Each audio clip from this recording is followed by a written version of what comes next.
Ladies and gentlemen, please welcome your host, Akinola Versimo. Good evening, guys. Good evening, guys. I know you've been waiting a long time to finally get in the League of Legends, but here we are now, so thanks for your patience. We've got two final teams from all of these round of 16 applicants. We've got Columbia College ready to do battle. They're going to go up against Harrisburg University, so we've got another defense at home, so to speak. So you guys ready for some League of Legends? Here we go.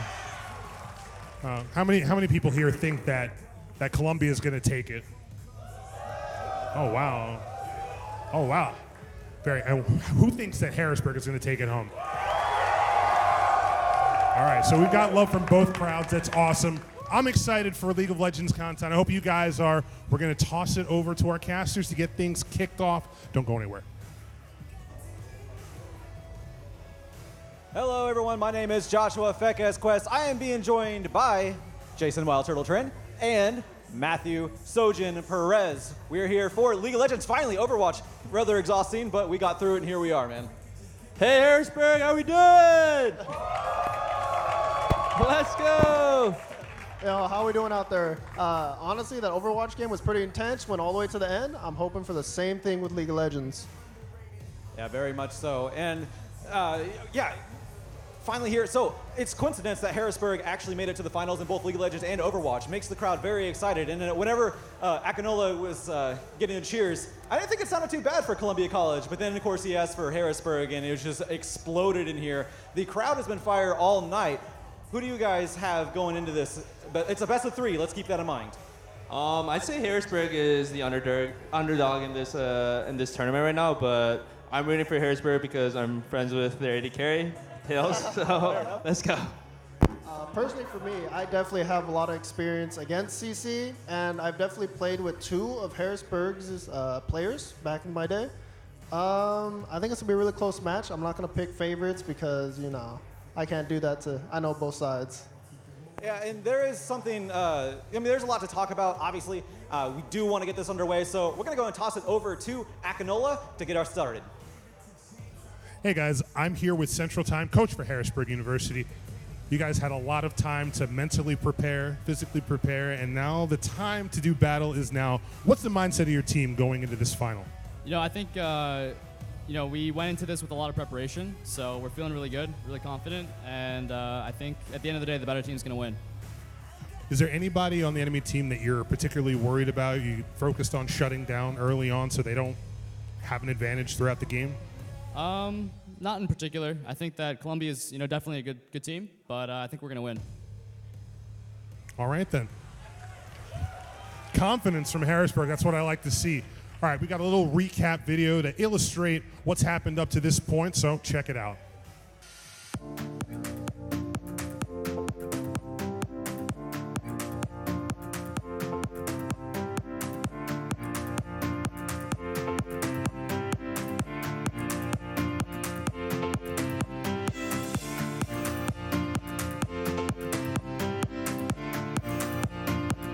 It looks incredibly fun and a wonderful entertaining sport. I think it's a great way to experience team sport, and I'm particularly proud of our team, which has done incredibly well and is moving on. We just saw the victory in round one, and on here now to round two.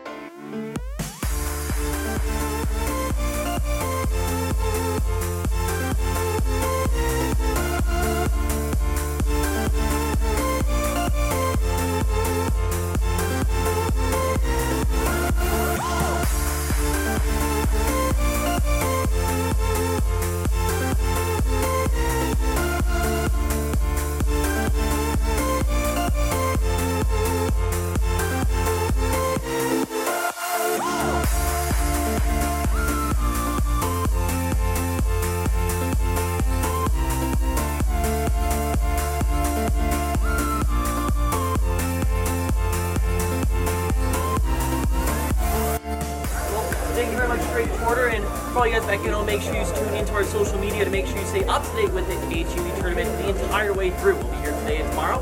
Stay tuned, guys. Stick around.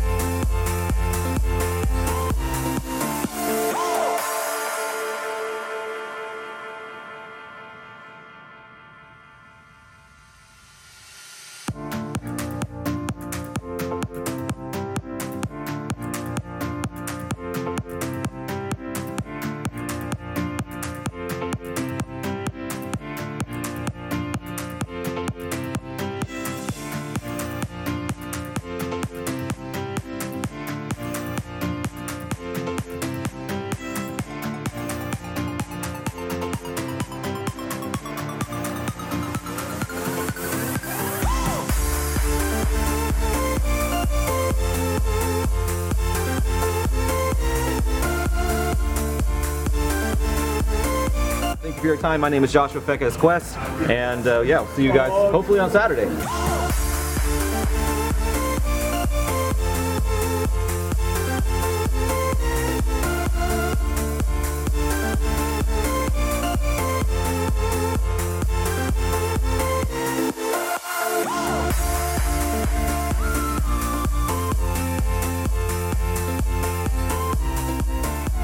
All right, we are here with Coach Drake for Columbia College. Little birdie told me that you were the most toxic coach ever. What is your response to that?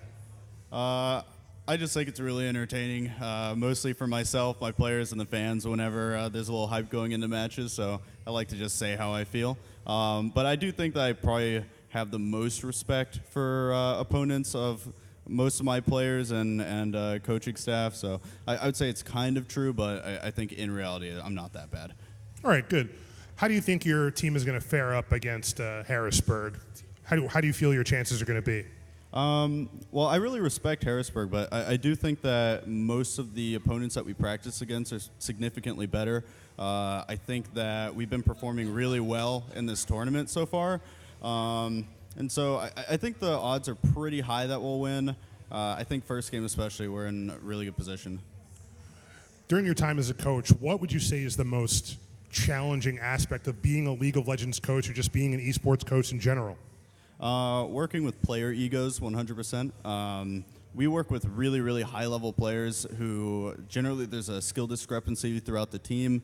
They tend to have their own perspective on how things should work, and so just trying to unite a team whenever players have different kind of perspectives of their teammates' skill can be really difficult. And you guys, like I said, asked the other coach, you guys have had a lot of time to mentally prepare. Do you guys feel like you're ready to take this victory? Absolutely. I think that for the most part, the entire team feels really confident going into this match. That's not always the case, but especially for this tournament, we're feeling good. We all got to take naps in between games, and so we're in a really good position right now, especially mentally. Awesome. Good luck to you and your team. Hopefully they do the best that they can. Guys, we're going to throw it one last time to the analysts so they can get this game ready. Thank you very much, Akinola. Yeah, we are going to actually go over a little bit of the teams and talk about all the ones that have been here. So, with that being said, we're going to throw a graphic up onto the screen and just show a lot of the different teams. I mean, you see pretty much from all over the north and east areas of the United States. Obviously, we do have the new tornado here. That is Harrisburg University's Storm Esports. But we also have the Bruins, of course, Akron Esports. Ohio State has been here. They're from the Big Ten. Columbia College, they're going to be taking on Harrisburg in just a moment. A lot of different ones. Grandview, which Grandview actually has done a few tournaments themselves. Not quite on the level as Harrisburg, but there are more and more popping up. And this only adds to it. I love the bar that's being set here. With that being said, started to advance. Everything is going to, people started getting eliminated, go to the quarterfinals and beyond. Oh, well, we're going to get to that first. But Miami University, Grandview, Ohio State were the ones left over. Illinois joining them as well. And of course, Akron, Columbia College, and Harrisburg University going on to the finals. They took on Miami University and Illinois to get here. That would be Columbia College going over Illinois and Harrisburg going over Miami University. But now, that's the final. We see it on the screen. Columbia College versus Harrisburg University Storm. Their first year of a program. I think they've been a team for about a month right now. It's pretty incredible, and this is something that you actually have experience with, as far as, Maryville University. Fun fact, Matthew Perez is actually from Maryville University's collegiate team. Tell me about your experience on that. I mean, it's very interesting, especially over here at Harrisburg. Yeah. Like, they've gotten so many veterans, in my opinion. They're really strong players. I think they're looking strong. But right now, I got to toss it over to Akinola, so I'm going to go ahead and do that. I got to talk to you in a minute. Hey guys, welcome back. I'm with Chad Smeltz, the director of esports here at Harrisburg University. He's been busting his butt, teleporting everywhere to make sure this event runs as smooth as possible. So shout outs to you. One question. How did you get to, I know me and you have some history, I know you from League of Legends, but how did you get from there to doing esports for Harrisburg U? Well, I realized collegiate was something I was super interested in just from the education and the teaching background. So I wanted to find a college that really wanted to embody collegiate esports and to do it big. And when I talked to Harrisburg University, you know, I realized that their ambitions were as big as mine were. So when we first started and I actually got to start all of this, that's how I realized, like, wow, this is, you know, it's led to this at HUE Fest. So it's amazing. How has the planning and execution been from, you know, this is an idea on paper to it happening right now? Is it everything that you were expecting? Did you run into any hiccups or anything like that? Well, I mean, anyone who runs events knows that it's never exactly what you're planning. You just, it just kind of happens. But the toughness of getting 32 teams here in person when esports tournaments can be done online and things like that, that was an entire challenge in itself. Making sure the event runs smoothly, the tournament organizers. There's so many people that work on this event to make it what it is that my job is only one of many, many things that go into this. So I'm just super happy to have this much help. What plans, what milestones do you want to hit for collegiate esports as a whole in Harrisburg or even beyond there? Is there anything that you can share with us? Yeah, well, we want to target the game developers leagues, so Riot, Tespa, Blizzard. We want to do our best at that, so that way we can show up in the game dev leagues. But we want to do more events here. We want people to want to come to the Northeast, to come to Harrisburg, and realize that Harrisburg is the hub for esports here. So you're going to see a lot more coming in the future. Wonderful. Chat Smelts, everybody. Doing big things here for Harrisburg. All right, guys, we're going to take a short break. We'll be right back after these messages. Don't go anywhere.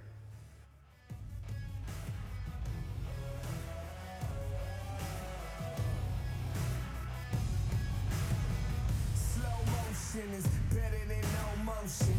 4 goons in the black bourbon and we coasting to the spot to set up shop and we posting up glasses in the air, yeah, we toasting. 1 foot in front of the other, label with my brothers. Yeah. Different days, the hustle made us kin to each other. Yeah. We live by the code, before dishonor. The crew comes and swarms, we moving like piranhas. Got to keep moving.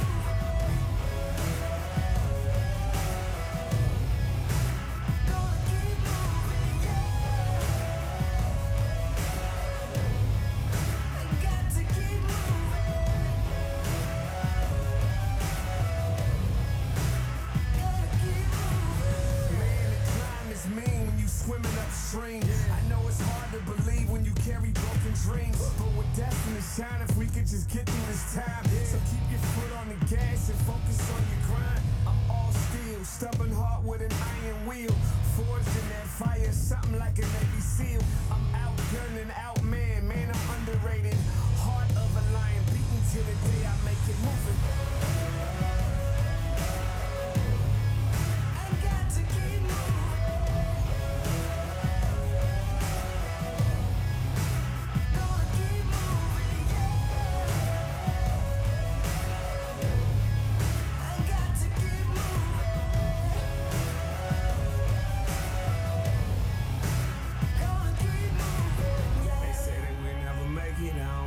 To their lies. These boys is cowards, I can see it in their eyes. I know that they see me, they feel the day that I rise. I gotta keep it moving till the day that I die. They say they will never make it, I don't listen to their lies. These boys is cowards, I can see it in their eyes. I know that they see me, they feel the day that I rise. I gotta keep it moving till the day that I die. No pain, no glory, we all know the story. Beggars and not choosers, that's what my mama told me. I don't leave it to chance, I wrote my own story. They try to tune me out, but they can't ignore me.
We never will fail. We just get up, get out, go get it, we get it, prevail. We never will fall. We never will fail.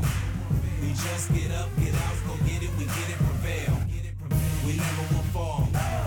We never will fail. We just get up, get out, go get it, we get it, prevail. We never will fall. We never will fail. We just get up, get out, go get it, we get it, prevail. You know it's too real.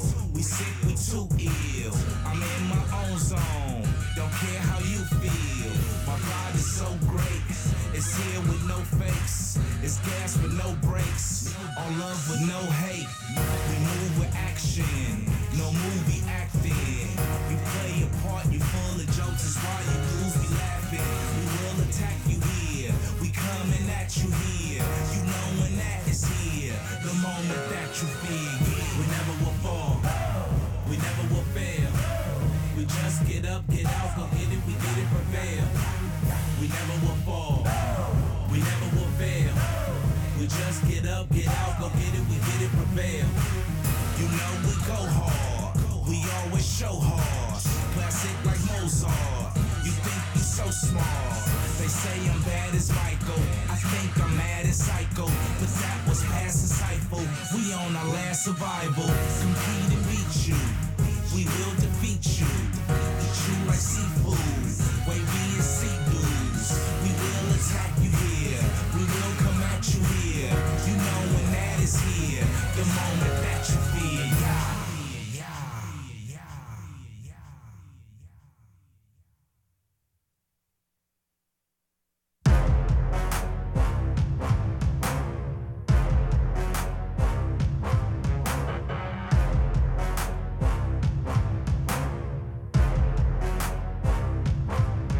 What would you do if you had my life? Would you go hard just to have that ice? Nah, they've do not had that fight. When the person talking about the add that fight.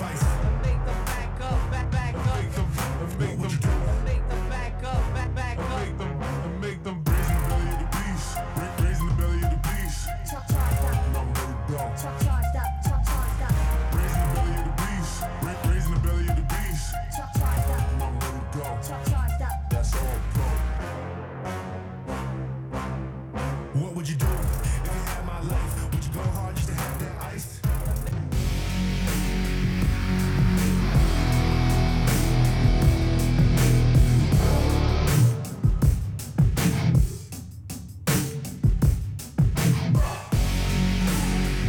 Whitaker Center, it's time for your Harrisburg University Esports League of Legends final. Introducing first, it's Columbia College. In the top lane, Misty Stumpy.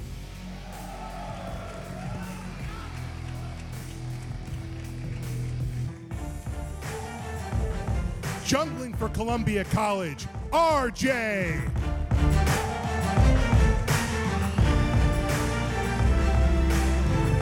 In the mid lane, Rovex.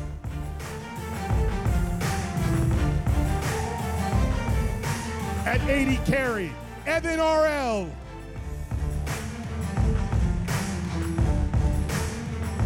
Supporting for Columbia, Papa Chow.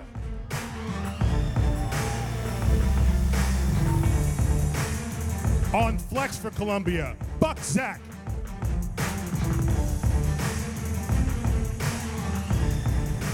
Last but not least, coaching for Columbia, Drake.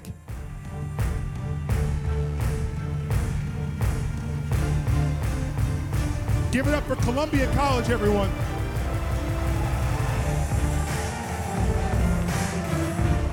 Introducing their opponents, Harrisburg University. At top lane, like a Mars.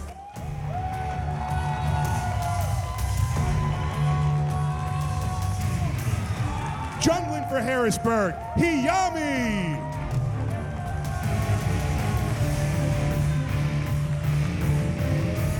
In the mid lane, Gray.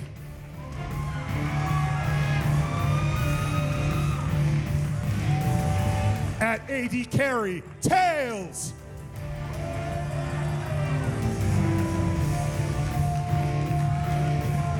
Supporting the bot lane, T-Sum.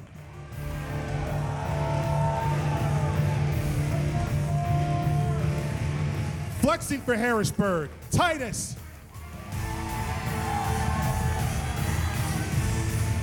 And the coach for Harrisburg, Central Time. Ladies and gentlemen, Harrisburg University. This is going to be a good match. It's time to finally start. Let's send it upstairs to our casters up on high.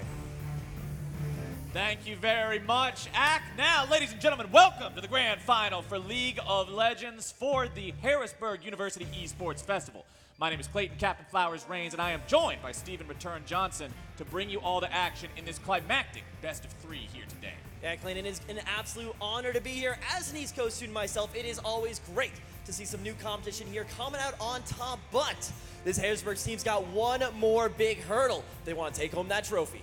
And as we were talking about coming into this beforehand, neither of these teams have dropped a game so far. There has been competition today, competition yesterday to get to this point. These are your final 2 teams standing, and considering one of them now has to lose, that's going to be something new. Oh yeah, these are the 2, basically the favorite teams coming into this. No shock that they made it through the 16-team group stage. Round of 8, easy play. Round of 4, a little bit harder, but this is where somebody actually has to win in. Harrisburg, they got a lot to prove in front of their crowd. This crowd is itching for a title. Harrisburg, the hometown team, they got the crowd behind them. We'll see if they can come away with a victory here, but they do have their work cut out for them. Going up against a team the caliber of Columbia College, it's not going to be something that you can just walk into and take your opponents lightly. I want to see some refined strategy. I want to see some of that team play that really comes in at the upper levels of collegiate when you do see these guys that have played together for a longer time. Exactly, and those refined strategies are always forged in the fire of competition, and anyone who's kept up with the Collegiate League of Legends scene should know who Columbia College is. They came in 2nd place, so close to taking home that national title last year at the C. Lowell National Championships. But now, they're looking to take home another title. And that title could be theirs with only 2 wins here today. Now, for those who were watching the Overwatch competition earlier, that one went the distance. I can only hope the League of Legends competition here today does the same thing. Harrisburg did not manage to come away with the win in Overwatch, so this is their chance at redemption. Bring home the glory, bring home the title here for the home team, and see if they can walk away with that one. Yeah, a little bit of added pressure maybe, but if there's anything that basically the whole coaching staff has been telling me the entire time I've been here is that these guys are ready for that pressure. Well, it'll be just a little bit longer until we can see exactly how the game is going to start, but one thing I do want to go ahead and go over is the fact that this is going to be played on the live realm. This is on patch 8.18. This is not on a special tournament realm. These are not on Riot accounts or anything of that manner. Due to that fact, the players went through the draft already on a third-party tool that allowed them to play through the draft outside of the client with all champions available, so they didn't have to go through any of that, hey, Teemo is actually Lysandra type of situation where you would have to communicate through that. The draft has already been done. The players are going to now go through the draft as normal with those picks that have gone through from the third-party tool beforehand, and then that means we'll be able to get into game in just a few minutes. We are on 3-minute spectator delay, so once that manages to time out, we will be live, we will be on the Summoner's Rift, and we'll bring you all the action. Exactly. It's going to be such a great competition. I'm really curious to see how each of these teams approaches best of 3, rather. Because you don't get a second chance at a best of 3. If you go down 1 game, your back is against the wall. Well, no game 5 strat. Second chance. Well, you get second. You don't get a third chance. Yeah, exactly. Man, I'll tell you that right now. 3's too many. We draw the line. That's where it stops. Left that TA-84 in my other pants, unfortunately. But it's still going to be an absolutely phenomenal series. I really want to see what a lot of the teams go for it, and I really want to see what Columbia College do with their roster, especially at that ADC position. They are known to play with 2 ADCs, Evan Arel coming out from last season, and a Bucksack. Normally they like to go with Bucksack, but we'll have to see what they have chosen going on forward. It also means you've got more options, depending on champion pool, depending on maybe somebody's hot today, maybe somebody's not today. The performances that you see, the look that comes out from the team can change drastically when you sub a player in and out. We've seen this at all levels of play, professional included. You can seriously change what your game plan is based on those players. So depending on how the first game goes, we could see substitutions, we could see replacements. That'll just be up to what this team decides to do, and especially up to what the coach wants to do with that roster. Exactly. I think probably the most famous example of this was old SKT, especially with the double junglers. You give that sub-jungler a game rather to see how the other guys pass around, how they're playing around, and you get to sit with the coach and boom, go in game number 2 and be the absolute showstopper. It's going to be available to Columbia College. Sure, Harrisburg, they do have a flex as well, but haven't seen Titus just yet. Would love to see him, but I just feel like it's not on the cards for today. And this has honestly been such a crazy year for League of Legends in terms of the way the meta has played out, in terms of the frequency and the intensity of the changes to the game and the way that everything is played. I feel like we've hit more of a point of normalcy now. With Worlds coming up here very soon. Of course, you want the game to be in the most stable state possible. So I think that hopefully both teams should have a pretty solid strategy figured out for what we're going to do. We're not going to see any of that earlier on in summer, super crazy, who's going where, it doesn't matter when it's locked in type of stuff. You can see the players coming up there on your screen right now, focusing up and getting ready. And I do have to say, throwing back to that last point real quick, there is still some things you can do with like the mage and the bot lane, but definitely for sure, no more funnel strats, unfortunately, no more mass decals. Unfortunately, were you a funnel fan? I was a funnel fan. It was different, it was unique, and then it was played like 80 times in a row, and then it got a little bit stale. But it's always fun pulling out something new, seeing what they come here, and I'm going to be honest, these teams really haven't had to show a lot to get here. They've been playing good fundamental League of Legends. Now is the time to actually whip something out on stage. And that's what I was talking about earlier with when you have the two undefeated squads finally meeting, it's always the fun of seeing who actually gets to keep the perfect record and whose record gets tarnished. It's the same thing even when you see it in professional play. You see two teams go through the first few weeks of play, everybody's undefeated. Then you look at those two teams going up against each other at the end of the day or whatever, and you know somebody's walking away not feeling good about that one. Somebody's walking away feeling amazing about it, because that meant that not only are you undefeated against the teams that you were expected to beat or that many people consider you better than, but you're undefeated against the team that should be equal to you in caliber, and that's where you can really find those bragging rights and find that success. Exactly. Those bragging rights are multiplied by 10 here, because normally with the collegiate season, you don't get to face the same people each and every week. Sure, you got your scrim partners, but when those big events come around, you got to make that shot count. And there's one person in this building who really needs to make that shot count the most, and that is Drake Porter, the coach for Columbia College. Yeah, Drake Porter, coach for Columbia College, and this will actually be the last series that he is coaching for this team. So you want to make sure you go out with a bang. You want to make sure you get that win and find that success here. As we are jumping into Champion Select, you can see here again, this was already played out beforehand. We are not just machine gunning through these picks and bans. This is not speed League of Legends. This is actually just what was already done earlier, making sure everyone ends up in the proper picks so that there's not any inability to trade. We don't know what the actual order was in the draft they did earlier. They're just making sure everyone ends up on their appropriate pick this time. Exactly. So much does go into the draft phase. Of course, some teams can pull out certain strats, some others, but definitely one that is probably going to be staying on that board a lot for the bans. The Akali, I haven't actually seen it get through this entire tournament. Sure, there have been some games that through pretty much anywhere. That champion is very strong, my friend. Very strong. Not a lot of people like playing against it. It certainly is. But also the Aurelia, Rovex, especially on Columbia College, has been very adept at playing as the Aurelia, but then he's also been the sole proprietor of probably that poppy mid lane counter. It's always fantastic to see, but all right, Irelia banned away. Urgot was also the other first round ban that came out from their side. Urgot, of course, becoming more and more popular in the recent meta. But taking a look at the squads, seeing what everybody is as we're locked in, it's Mundo, Sejuani, Rise, Tristana, and Braum going up against Shen, Camille, Kassadin, Varus, and Zillion. Yeah, quite a bit of beef over on the side of Columbia College. Going to be looking to set up some pretty good team fighting with that Tristana scaling, with that Rise scaling, and as a quick note, they are in fact starting Evan RL on the stage. Probably the more experienced of the two ADCs, just when you look at pure stage performance as far as that goes. But we'll have to see if it works out for them, because that's basically half your damage. If you lose that, unfortunately, Mundo, it's annoying. It's not going to carry you a team fight. Yeah, but the difference with these compositions is Columbia College, like you said, it's tanky. This is the 3 meatballs, 2 cannons composition. Damage on the 2, everybody else is just meant to absorb and buy time for them to apply the damage. On the other side, you've got Shen. Yeah. And then you've got Shen. No one else is going to be on the front line tanking. Camille dives in, she's a ballistic missile.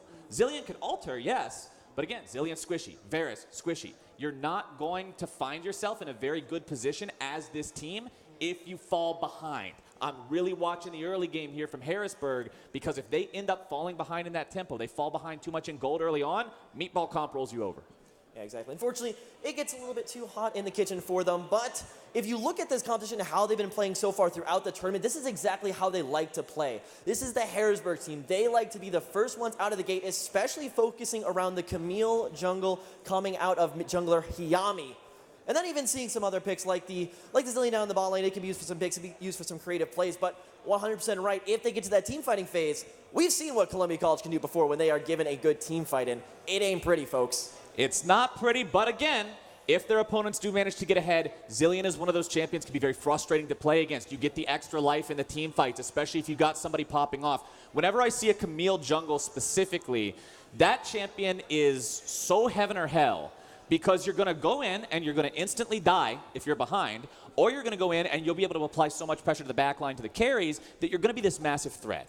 And a lot of it, too, is that early game ganking potential that I'm going to be keeping my eye on. I think that's going to be the most important champion on the map in the early game. Oh, I think without a doubt. That just sets the pace throughout the game. If Yami starts getting ahead, all of a sudden, so many options open up for you. You have a jungler that can actually go in, steal away those camps, help pressure some of those lanes, and actually get that advantage rolling in. I may not be a jungler player, but I have to say, when I see a bottom lane Zillion, I am loving the bot lane tower dives. Bot lane tower dives, and also you're going up against a Ryze in the mid lane. Big, immobile, stand there, gank me please, sir. That is what you want to look at, especially when you have a champion like a Camille that has the ability to make those early ganks happen, utilizing just the E. Easy to pop the flash, easy to come back again later, and that's what I'm going to be hoping for, along with the fact that I would love to see some level 1 action. In games below the pro level, you can decide so much by level 1s, by doing late invades, by doing cheeky paths. There's so much you can get out of it that I love to see teams go for it. Yeah, and it's going to be really which team has the most confidence going for those early plays. Because there are options on both sides, especially the Shen. Definitely can go for some early CC. You got the Camille, always wants to make her way in and out. And I think definitely, looking at the Harrisburg, we talked about the jungler before. But even over the side of Columbia College, when you think about how they played back in the last season, it was very jungle focused. It was very engaged focused, in fact. My favorite competition, and it's maybe something that influenced this draft a little bit, we saw over at Midwest, was the Camille, the Nocturne, the Galio, the we want to kill these guys right now. Yes. And that's always a fun composition to watch. And one thing you've also got to be watching for, we talked about Zillion's ability to revive the Camille. Camille also has the ability to be that delivery service, the FedEx truck dropping off the Shen in the middle of the fight. If you time it right, issue the Hextech ultimatum. Shen comes in right on top of it. All of a sudden, you've got 2 people diving into the back line. And that also means on the other side, trying to make plays against anywhere else on that team, once Shen's level 6, you've always got to keep that in mind. And that's a trap that I see a lot of teams fall into.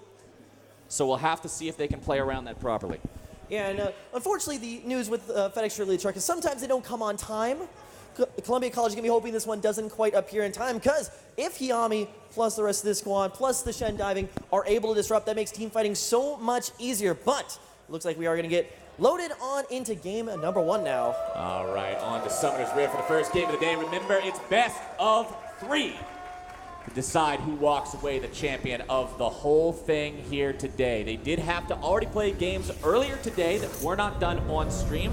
That was to make sure they were able to get here to this grand final, but now it's all down to this. It looks like everyone's taking the normal spread for level 1. I'm not going to get my wish. I'm not going to get to see any crazy level 1 cheese. Instead, we're seeing the line of scrimmage be drawn by both sides. Hands starting to crumble, heart starting to crumble in the hand, rather. But it makes a lot of sense because, yes, Yami and the rest of this competition certainly does get ahead if they can find that early kill. You don't want to be on the other side. Because any sort of lane pushing out here is going to be absolute mayhem to deal with when you are this jungle. But I do want to take a quick look down towards this bottom lane, because you definitely have a very aggressive ADC now in the Tristana. Can look for maybe some early trades, but Tails, that is the member you need to be focusing on in this early game. Definitely plays a little bit more on the aggressive side, likes to go greedy, likes to grab that first call and really boost his performance. But if there's one person going to die, it's Tails.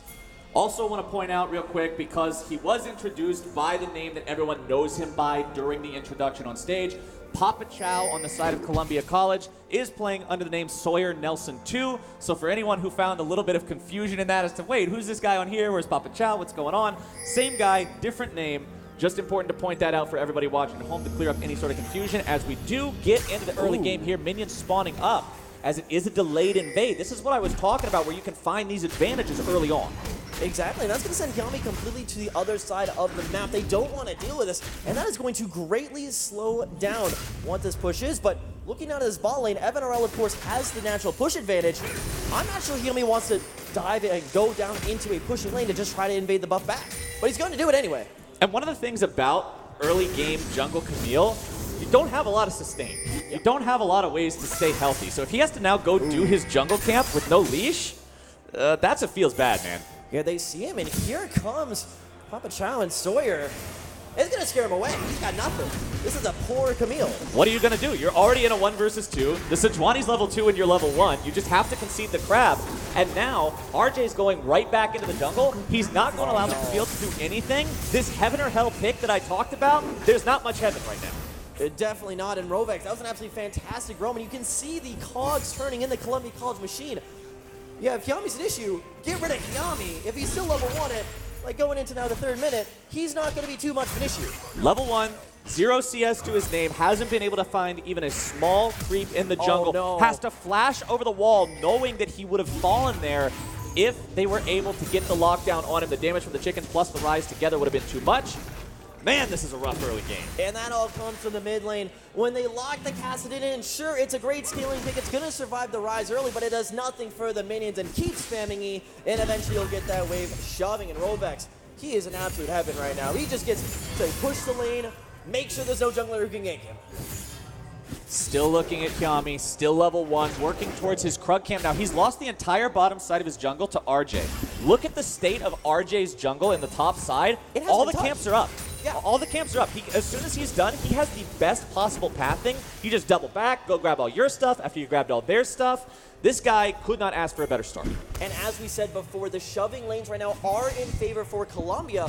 So if Yami wants to get cheeky, he's got to go in on a one-man Rambo mission. And unfortunately, he doesn't quite have the backing he needs. He doesn't have the firepower. He's kind of going in there with a Nerf gun, hoping he can get out alive. He does have level 2, though. Woo! We finally got to that point. Level 2 online for Yami, so now we do have the potential to see a gank. The problem is, my friend, we talk about Camille, we talk about early ganks, we talk about getting on the map, but the problem is when you set back this far, early ganks are just ganks. Yeah, you can't get out there early anymore. They're kind of hard to come by when you have absolutely nothing to go by as a jungler. The normal trend is go farm a little bit, go gank, go farm a little bit. Unfortunately, with no farm, he's a little bit hungry. He needs to stock up on some chicken in the meantime. And that means that all these lanes are going to be incredibly isolated or even harassed by RJ. Some great trade in the bot side. Columbia taking complete control. Columbia is in control everywhere except the top lane. If you look at the farm in the mid lane, you do have a 10 CS advantage for Rovex. Bottom side, Evan RL building up a very slight CS lead for himself. Top side, like a Moss, is managing to get himself a lead. And this is kind of, I think, if you had to pick one lane that's going to do okay for itself early on when everybody else is bleeding out, putting it on Shen's not the worst thing in the world, because then you can help the other lanes with him. You can try to bait him into a bad fight, but having it all on Shen, I don't know about that one. Yeah, I mean, the big thing there is as long as your Shen is at least surviving, he can be helpful to the rest of the map. That's why when you're against a Twisted Fate, when you're against a Shen, always go gank the source of the globals. It can global itself, and if he stays ahead, he will be able to help everyone else out, but at the end, it's just a shield. It's not going to get that much more damage. Rovex. Decent damage there down onto Gray, who's completely out of mana, not going to stay in this lane too much longer. Rovex with a blue buff, he's ready to go. He honestly wins this 1v2. Like, yeah. Yami's not going to get anything done right now because you're a level 2 Camille ganking a level 6 Rise and your Kassadin has no mana. You're just giving him 2 kills if you go in. I rank him right now at the damage level of about a Krug here, unfortunately, without too much more. If that. Yeah, maybe a small Krug, or maybe the chicken itself, Krug. But yeah, when you get that much jungle priority, you can do these crazy things like you usually do not get the blue buff this earlier. Rovex should be very happy at least picking up the blue buff now, because going into just the Kassadin, there's not much shoving potential there. Rovex will never be in a bad spot, and best part, because you shut out the enemy jungler, you don't really have to worry about too many games. But the name of the game that I'm looking at as we get into the 6th minute here, that means that the second round of buffs will be spawning in just a little bit over 60 seconds from now. Can they keep up this pace for Columbia College? Setting someone behind is fantastic, but remember that you are going to get more experience depending on your level compared to the level of the monsters, so there is the ability to catch up there a bit. if you can keep him away from that second round as well, now we're talking about really doing damage, and now we're talking about setting yourselves up to then be able to find some objectives as time goes on, to be able to play for turrets, play for drakes, play for those things that are actually going to win you the game, as opposed to just chickens and wolves. Yeah, and this becomes exponentially harder as it goes on. And this comes down to ingenuity from Harrisburg. Can they find a way to punish RJ, get Hiami back into this matchup? But right now, I think they know he's there. He should have walked over that ward, but they just don't want it. There's nothing that you can do to fight it. I mean, when you look at the health of your jungler versus the health of their jungler, yours is a level down. Their guy's got more health. He's stealing away the red buff again, and this is exactly what I wanted to see. Keep that pressure up. Don't just allow him to come back into the game. Don't allow him to farm himself to a point of relevancy once more. Instead, stay on top of those camps. Keep that Camille away. Your Kassadin's having a terrible time in the mid lane. 20 CS down. Yep. 7 minutes into the game is never a place you want to be, even in a matchup that you're expected to struggle in a little bit early on.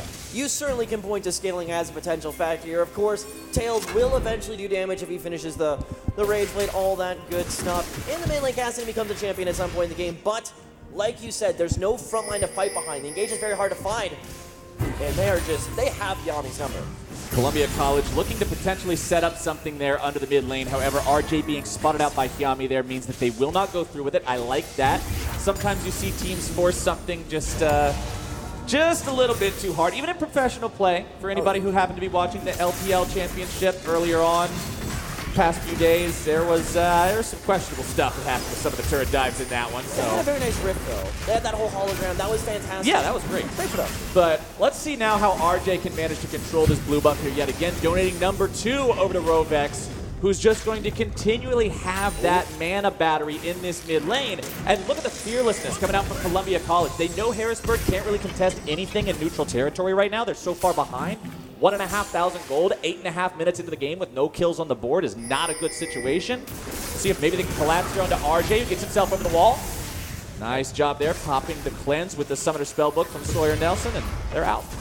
Yeah, you're definitely seeing a lot more supports nowadays. Take that Summoner Spellbook. If you maybe don't hard win the lane, you can always be very useful. But Hiami, he's not out of the woods just yet. Sticking around a little bit here, getting himself back now as another bomb is going to be strapped to the Braum.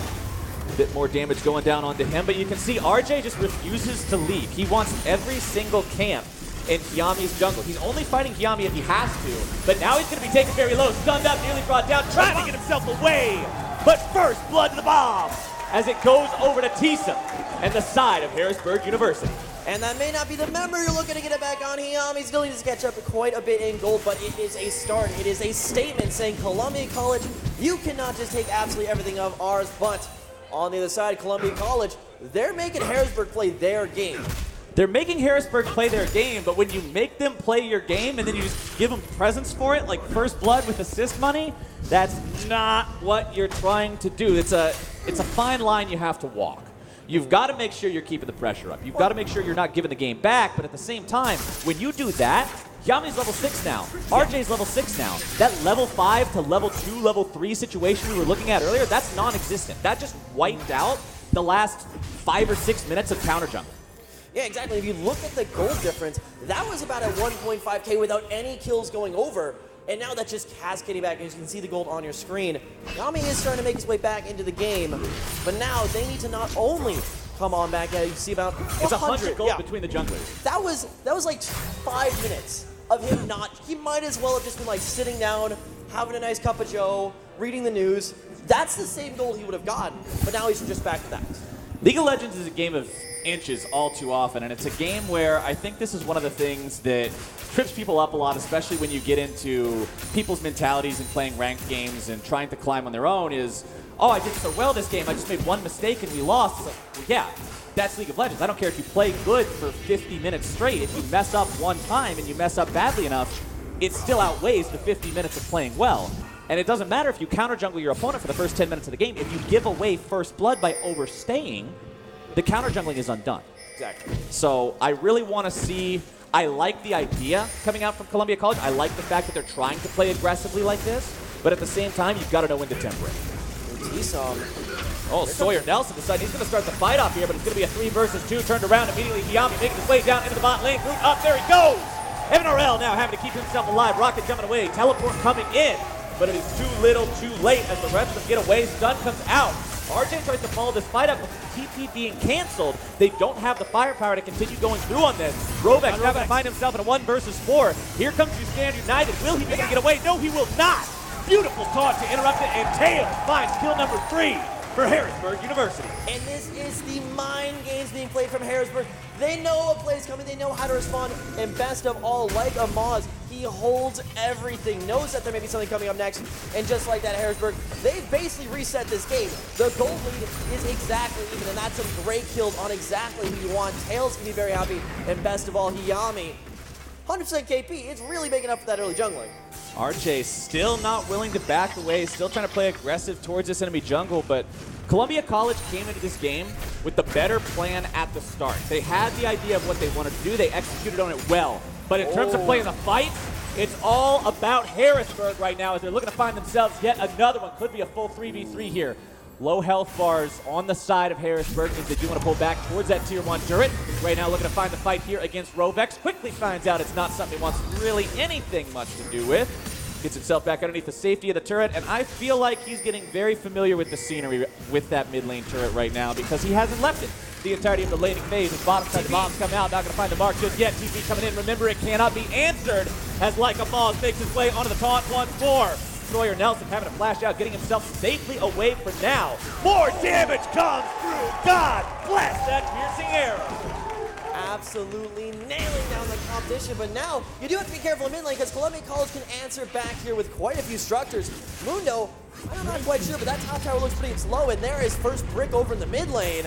That's a much needed gold boost. First turret going the way of Columbia College. Despite the fact that they're down 0-4, the objective control for this team, the laning dominance that we were talking about earlier, the fact that all these lanes were just winning by themselves means 2 turrets on the board still equates to a 1,000 gold lead, but I want to see these guys taking smarter fights. Yeah, precisely, but speaking of smarter, Harrisburg have already started this lane swap here. They want to try to force over that first tower.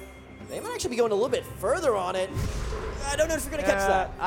I don't think chasing after Mundo is normally a super profitable idea. One of those champions who just has a lot of ways to get away from it. So welcome back to Collegiate. Welcome back. Sometimes you get a little blood in the eyes. You're just looking to find yourself some extra money in that top laner, but it's not going to happen today. Like Amaz will be charged with trying to defend this bottom lane tier 1, but it's not something that's too easy to do, especially up against Evan RL on the Tristana. Remember, the explosive charge can be strapped up to that turret, provides extra damage, and that will likely fall soon. And once it's gone, that's the final tier 1 turret in that outer ring taken away. And that's even more objectives going the way of Columbia College. Ocean Drake now secured for them 14 minutes into the game. Not a very early one for the first one, but they are starting that stack. Yeah, this is going to be traded on the other side for that Rift Herald. Very good for breaking you out of a no-turret game, but how much longer is Columbia College going to be down here? Do they want to go for 2? What happens here top side is Misty Stumpy's trying to run a little bit of interference on these guys around the Rift Herald pit. Bottom side though, no answer from the side of Harrisburg University means this push from Columbia College is just going to go all the way through that second turret. It will fall there to the bottom side. Kill blow goes over to Rovex. Everybody else sticking around to make sure they've got the farm, and they get out. And that was almost a heart attack situation. Imagine with all that sacrifice on the bottom lane, the Mundo Cleaver just coming through and stealing that away. I don't know you can recover from that mental, but either way, they're going to need a Herald to help them pop this mid-tower T1 going on down. It's finally going to be something back in their pockets. All right, good use of the Rift Herald there. Rift Herald is one of those objectives that doesn't always work out super well, but now we're going to see the engage onto Tails. He's going to be taken very low. Rovex now also in some danger. Counting grabbing the kill onto him. Tails will be resurrected in time as Evan RL will quickly be run down. If not for that buster shot, keep himself alive. Sawyer Nelson try to walk away from this one. Good disengage coming out from RJ. Misty Stumpy goes in, but 1v4 is not a fight where Mundo can go where he pleases. Shelly's still going to be wailing on that tier 2 turret there in the mid lane. That's going to be brought down. Turret number 2 goes the way of Harrisburg University. MVP Shelly, and great they're recognizing from Harrisburg that they have the Zillion ulti. They can keep Tails alive even as he's flashing on into that fight. He's got balls of steel at that point. Wants to keep going, and they just have to follow up to bring it through, and that's going to be a lot of much needed gold boosting back into this team, because honestly, if that sequence of events didn't happen, we are in a situation, we're in a world where they're like 4K down, very little map pressure, and they are basically Columbia College's playthings. That was a great use of Rift Herald by the side of Harrisburg University, not just getting the first, but the second turret there as well. Normally the use that you see teams go for out of Rift Herald Get the first turret. If you can manage to get the charge off on the second one, that's considered a good day. But fully taking the second one, exactly what the doctor ordered here for these guys. Rageblade now coming online for Tails after the results of that last fight. 2-0 and 2 here on the Varus. Almost full kill participation, but there is 100% KP still on both Yami and Tsum, both of which who have done a lot of work for Harrisburg this game. Oh, they've just been around the map. Basically reading Columbian College like a book. They've been doing a very good job predicting the plays coming in, and they've been in the perfect position to answer back. But sometime in the near future, they got to go on the offensive end. With about 3 minutes left before that Baron comes up, they may want to make that sometime soon. 3 minutes left before Baron comes up. Drake was taking around 14 minutes, so it'll be up around the same time as well. We also have the tier 1 turrets being largely taken down across the map, so there's honestly not a lot to fight for right now. I would expect the game to slow down a bit at this point in time. But again, if somebody finds that opportunity, if you can collapse on someone and make a big play, we'll see. There's just not a lot to make that play over. Exactly, and if you're looking at the main carries, especially for the side of Harrisburg, ADC, 4 left on the goal. He's going to have a very nice back, a very nice chunk of change already on top of the Rageblade. You have the Cassidy, finally getting that row up to 5 stacks, and it'll just be getting bigger and bigger as he goes along. There is this super state for Columbia College. They just need to make a way for it to work without that front line, without that hard engage. Right here. Thing I'm keeping my eye on as well as we get more and more into this mid game, as we get to the point where the tier 1 turrets are going down. The vision by both teams is going to be very important. Attempt onto Rovex up on the top side doesn't work out. Yami has to be very careful when trying to make a play onto that rise. He could be bursted down 100-0 very, very rapid if he goes in too fast on that one. But you can see wards being placed down in their own jungle by the side of Harrisburg University. Like Amal is having to get himself away from Misty Stumpy there, who does use the ultimate. Shen ulti going to be up only momentarily here for the side of Harrisburg. We'll see if they can get value out of that like they did the last time. In Columbia College, they're using this 1-3-1 to keep everyone split apart. It means they can work their way into the jungle, get the vision down, make sure you track around wherever Harrisburg is actually going. And like we said, minute 17, minute 35, when that time comes up, Harrisburg doesn't really have anything to operate on, but we go on to Rovex. Gray's really getting aggro here against this rise. Does go for the silence. Nice dodge there out on the top, but Rovex is still Rise in the middle of a 1 versus 4. It will be difficult to get away from this one. More damage coming through. Speed up goes down. Bomb comes out. And enough damage comes through. Like a Maul's grabbed a kill on that one. 6-1 for Harrisburg University. A little bit of a caster curse there is right when we phrased him for the 1-3-1. The rest of the team decided to back up, but unfortunately, Rovex, he was just too far forward. He had too much faith in his ability to 1v1 duel, but I mean, when he got Zillion speed his way on towards me in the Shen with the global, it's never really a 1v1. I mean, you can 1v1 as much as you want, but you're not going to 1v4. It's just the nature of the game. Is Misty Stumpy still going to stay posted up here in this bottom lane, farming up on the Mundo, 205 CS. Again, I want to go back to the farm because this is so important. When you compare the values these guys have, 205 to 148, 212 to 147, 210 to 185, that one's not quite as bad as the other two, but that's still massive amounts of gold going the way of Columbia College that provides them the ability to have this 2K lead, despite the fact being down 1-6. It's just the fact that their players are making their economies so much stronger through the farm game. Exactly. And a little bit of engage here, but here's the TP on the backside. Xiaomi wants to go in deep, but instead it's going to be the Braum here on the front line, having to buy himself a little bit more time. So Juani swooping in from the side. Evan Arel grabbed the kill onto Xiaomi.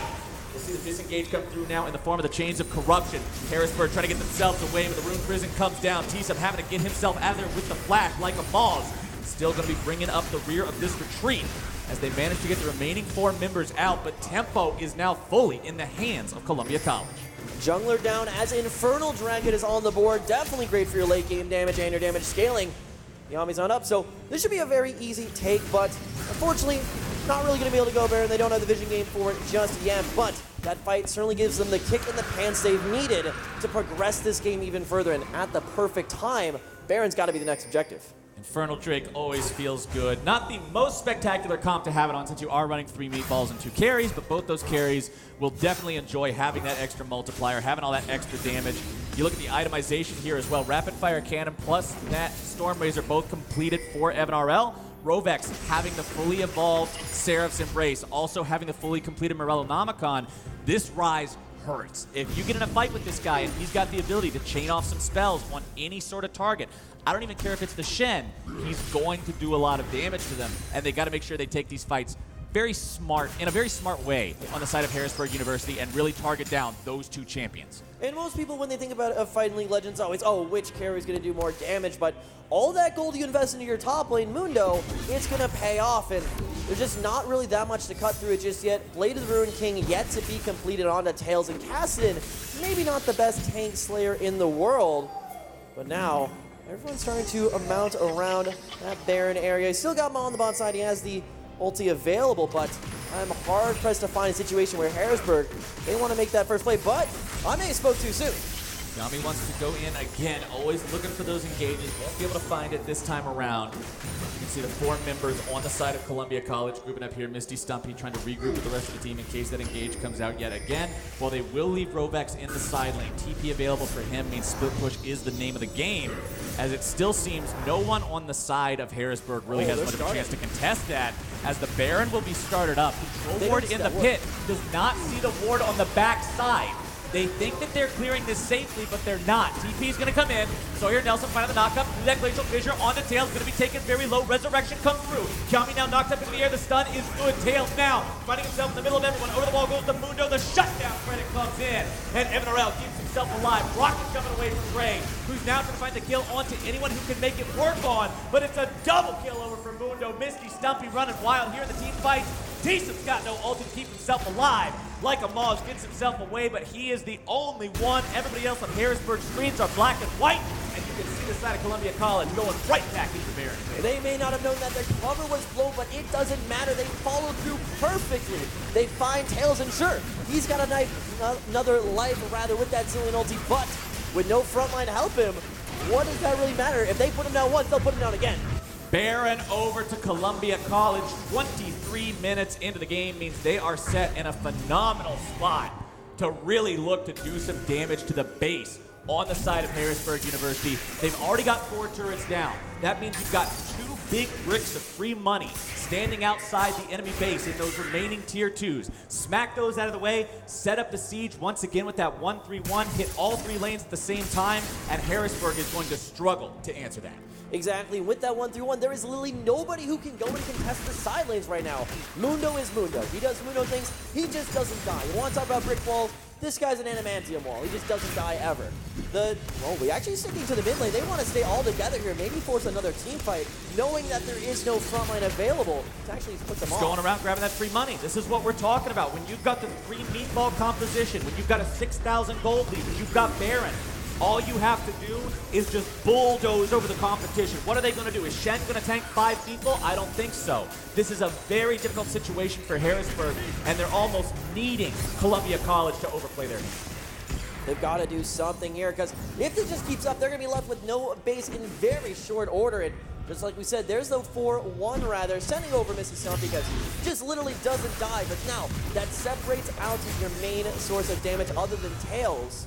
So now it just makes the fight even harder, and look at how much damage he takes. Gray's already half dead. Now the fight's going to be starting up here in the mid lane. Kiami's going to be the one getting the Zillion ultimate immediately, but he doesn't die, which means he doesn't get the heal from the res, which means Harrisburg is in full retreat. Mid lane inhibitor turret down. Mid lane inhibitor going to be the one that goes out next. It's an easy rotation down to the bottom side now as well. Misty Stumpy leading the charge. He's already got the minion wave there. It's now 2 inhibs down for the side of Harrisburg University. They'll go in, they'll look to make the fight. Remember, no revive available. Still looking to push this forward. Misty Stumpy's going to be taken low. Evan Orel goes on a killing spree, then drops himself. You only have 2 damage threats on this side of Columbia College, but the remaining one is running wild, finding that damage so far. Shield comes out. Gray's going to be kept alive. Fruit comes through. Devil kill over to Rovex. He's going to find even more. You only need 1 when the man's this damn strong. Now, finding his way into the back line behind Tisum, separating him from the path, the fountain, as Columbia College will find their way onto the Nexus turrets. Number 1 already down. Number 2 under siege. No one left to defend for Harrisburg, as Tisum has to watch from the stairs of the fountain as the Nexus falls and Columbia College take game 1. That was almost a clinical finish there from Columbia College. You know, somewhere in Missouri, there's a whiteboard with that play drawn up on it, because they played it perfectly. That bottom side, they chunked out everybody. Gray couldn't even get in on the fight. And then, worst part of all, when you're kiting back from that mid tower, your only real hope is the Zilean ulti. That didn't go off, and everyone just got pushed away. Absolutely fantastic performances coming through from Evan, and especially the man in the mid lane, Rovex.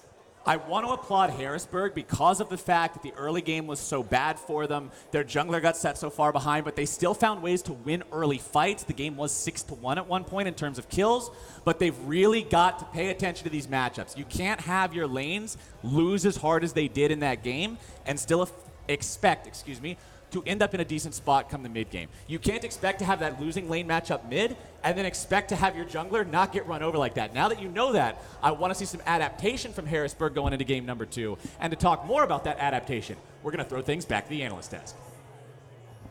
Hello, everyone. Thank you, and welcome back. Game number 1 in the books. Columbia College up 1 in a best of 3 over Harrisburg University. Wild Turtle, what went wrong with Harrisburg? I think Harrisburg, what went really wrong for them is they didn't really have any priority picks. And when Camille got invaded level 1, they just had no answer to what they could have done. And Camille pretty much was out of the game for pretty much the 5 minutes of the early game. And that's pretty big for Camille because you want to be snowballing, you ganking throughout the whole early game. And just to have that setback is really big. I agree. I mean, if you're going to be picking a Camille, you definitely need someone with priority mid, and the Cassidy just doesn't do it for them. The Ryze gets free scaling, and the Camille just gets choked out of the jungle the whole time. As you can see, they're just constantly taking her stuff. This play, they actually got back in the game a lot. I didn't really expect Camille to actually even come back in the game here. I think this is pretty big whoopsies by Sejuani from my opinion, and yeah. Yeah, right here, the Tristana was still pushing bot. They didn't have all their members there. If Sejuani just waited a little bit, I think Hayami would have been really in trouble for the rest of the match. Yeah, I totally agree. But every time that it looked like Harrisburg were starting to get a foothold, every time they tried to they got a kill, they were losing something for it. Yeah, so this is actually a really big point of the game. They actually lane swapped to top, and they actually didn't even get the top turret. So they gave up 2 turrets. Harrisburg gave up 2 turrets to Columbia College for pretty much just for the Herald. And they actually got a pretty good counterplay on mid lane later with the Herald, but still having that trade wasn't very great for them. I agree. They're just overcommitting way too many resources to try and get back what they already lost from the early game. They did the Shen TP down bot, didn't really get much from it. They used the ulti at one point, and then they go to everything just goes from there up until the Baron fight, which was really good. They just waited, were waiting to turn, baiting out the TPs. Everyone all on the same page. They picked out Tails, they picked out Hayami right here. T-Sum got tagged with the Q. But I'm gonna have to throw it back to Ficus real quick.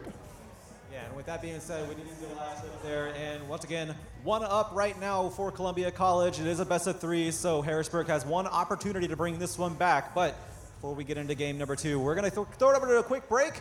Be back in just a moment.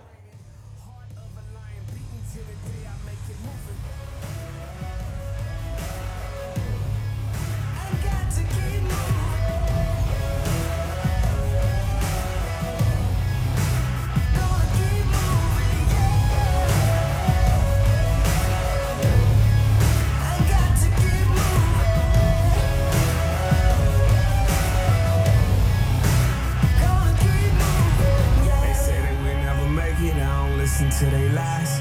These boys is cowards, I can see it in their eyes. I know that they see me, they feel the day that I rise. I gotta keep it moving till the day that I die. They say that we never make it, I don't listen to their lies. These boys is cowards, I can see it in their eyes. I know that they see me, they feel the day that I rise. I gotta keep it moving till the day that I die. No pain, no glory, we all know the story. Beggars and not choosers, that's what my mama told me. I don't leave it to chance, I wrote my own story. They try to tune me out, but they can't ignore me.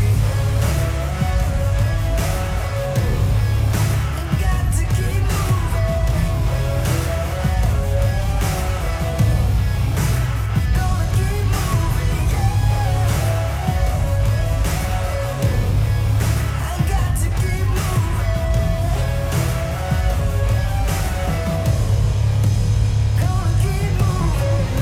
Time for you to go beast mode.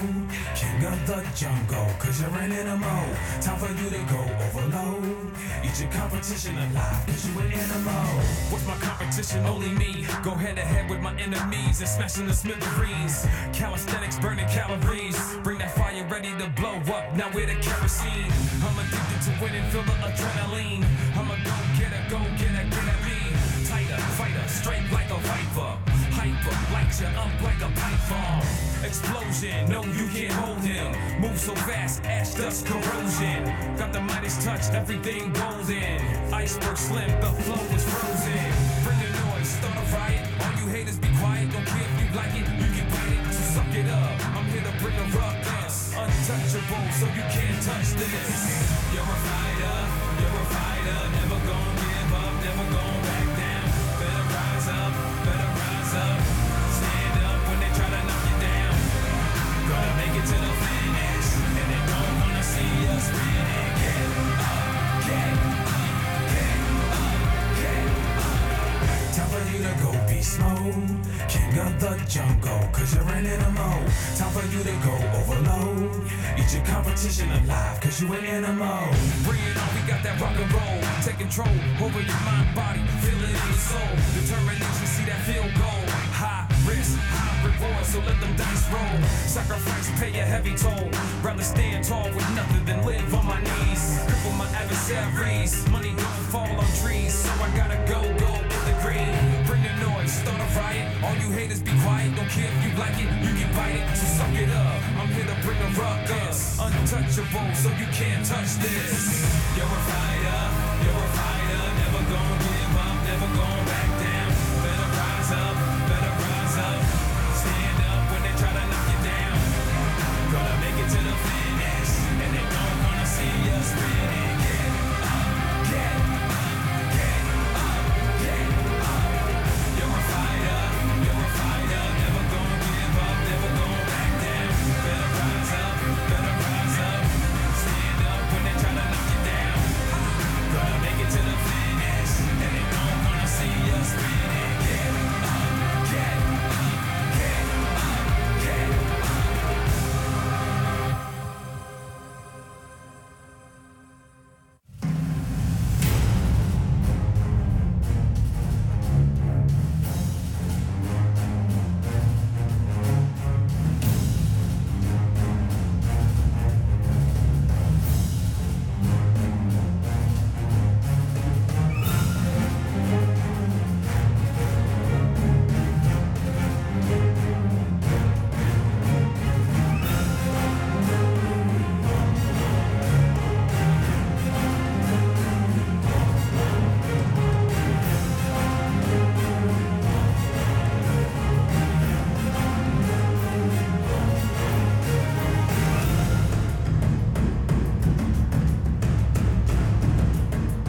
just get up, get out, go get it, we get it, prevail. We never will fall, we never will fail. We just get up, get out, go get it, we get it, prevail. We never will fall, we never will fail. We just get up, get out, go get it, we get it, prevail. We never will fall, we never will fail. We just get up, get out, go get it, we get it, prevail. You know it's too real, we sick, we too ill. I'm in my own zone. All right, let's see what they're doing.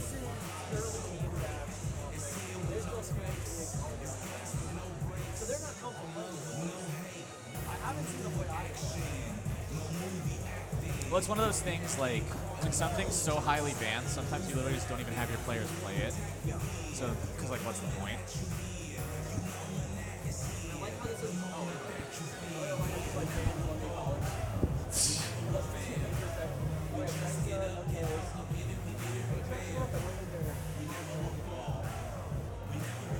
All right. Let's see what it is here.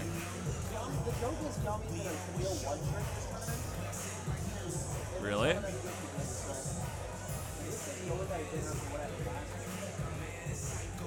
Okay, so Harrisburg takes it away.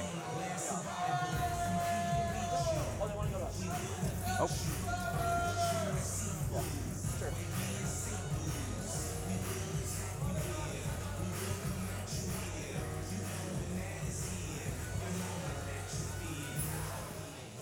All right, ladies and gentlemen, we are back. We're in the draft right now. Like I said earlier, this is not the draft that you normally see in the League of Legends client. We are using a third-party tool to make sure everybody has access to every champion so that we don't have to do the, yeah, Teemo is Lysandra. Don't think it's actually Teemo. We're not doing that. We got the full everything going on here. You can see the bands already gone through all the way.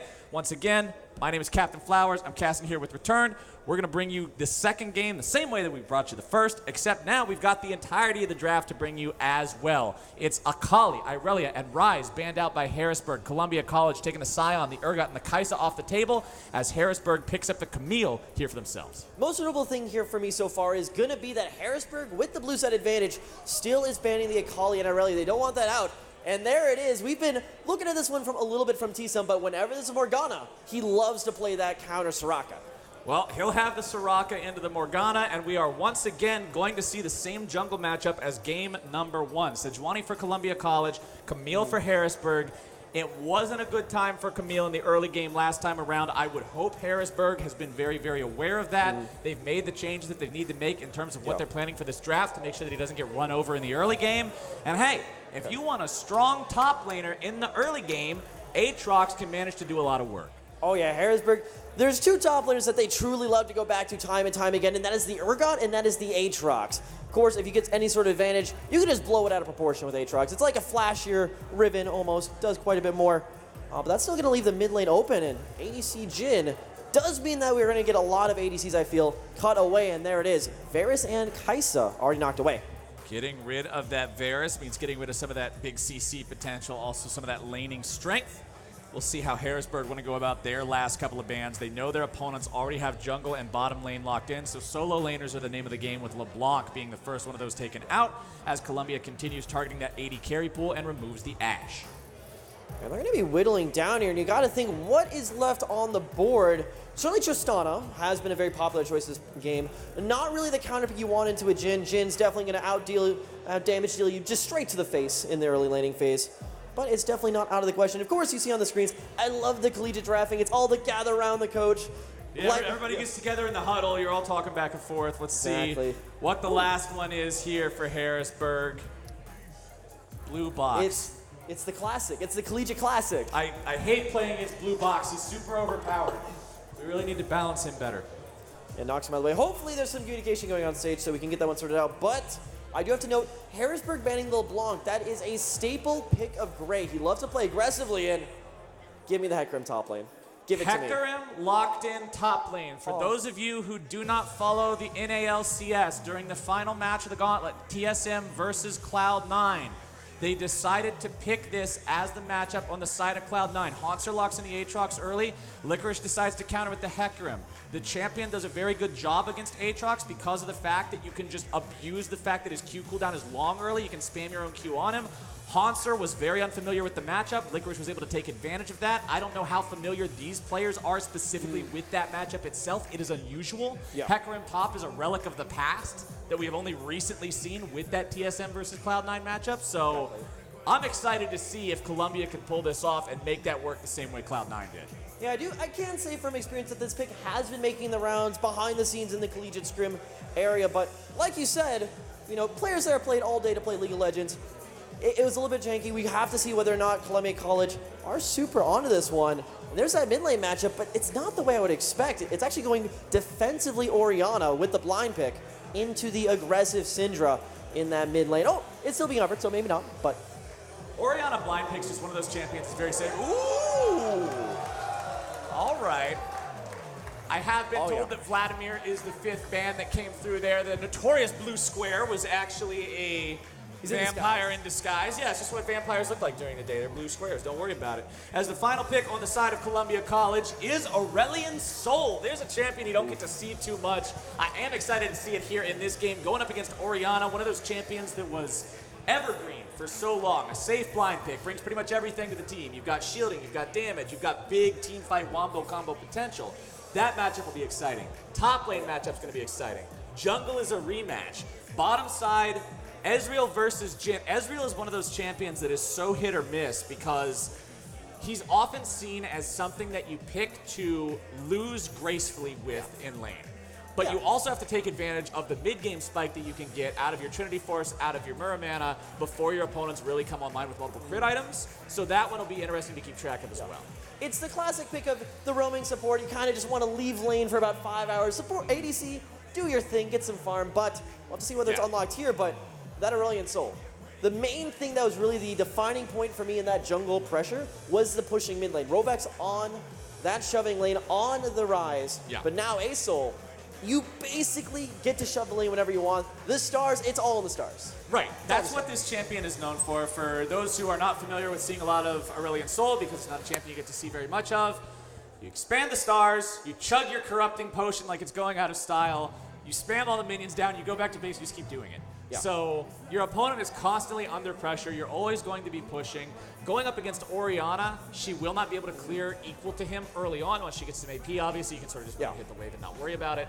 But that does mean you're going to have control. You're going to have that priority. You can roam first, which also should mean your Camille will not be level 2 5 minutes into the game. Hallelujah for all the Harrisburg faithfuls out there. Bless up indeed. But I do have to say, as much as I do know something about the collegiate scene, something about the collegiate scrim scene, Hecarim, I've seen a bit. I have not seen an Aurelion Sol in so long. There's so many adaptations Harrisburg had to make to that last game. There is no way they're expecting this, and it's now going to come down to them as to whether or not they can play up to this level and come up with a game plan. And one thing I also always look at in pro play, in semi-pro play, in college play, whatever, when you're actually getting into organized League of Legends as compared to just playing your solo queue games or whatever, mental game is so big, especially in these best of series, especially when you go through a rough game one. Harrisburg went through a rough game one. What I want to see is the ability of this team to say, okay, here's what went wrong, here's what went right, mental reset, coming into game number 2, we can still win this series, just got to knock the next 2 down. Exactly. And as we were talking a little bit earlier on in the cast about the power you get from Columbia College, the experience, they've been forged in the fires of combat at the collegiate's biggest stages. Harrisburg, sure, they got a lot of support. They have a lot of ambition on that team, and incredibly young as well, but they don't have that experience in coming in clutch. Hopefully they can take a quick course. Thankfully we are at college, so no better place, but they're gonna have to be quick studies if they want to walk away with this They one. got the hometown advantage. That's always worth something. We're talking about college competition. We're talking about hometown advantage. That's real. Right, audience? That's what I thought. We'll see if Harrisburg can bring it back, take us to game number 3, or if Columbia College is going to find their victory here in the second game like they did in the first. Again, I want to shout back to game number 1 because even though Harrisburg did fall behind, they fought so well. The bottom lane team fights. Shen comes in for the first stand united, kaboom, you win that fight. You end up doing the trade, the Drake for the Rift Herald. Rift Herald goes mid. You find not 1, but 2 turrets. That's another fight that you win. As long as they can shore up some of those weaknesses, patch up some of those holes elsewhere, you can make it so fights like that can catapult you into a lead.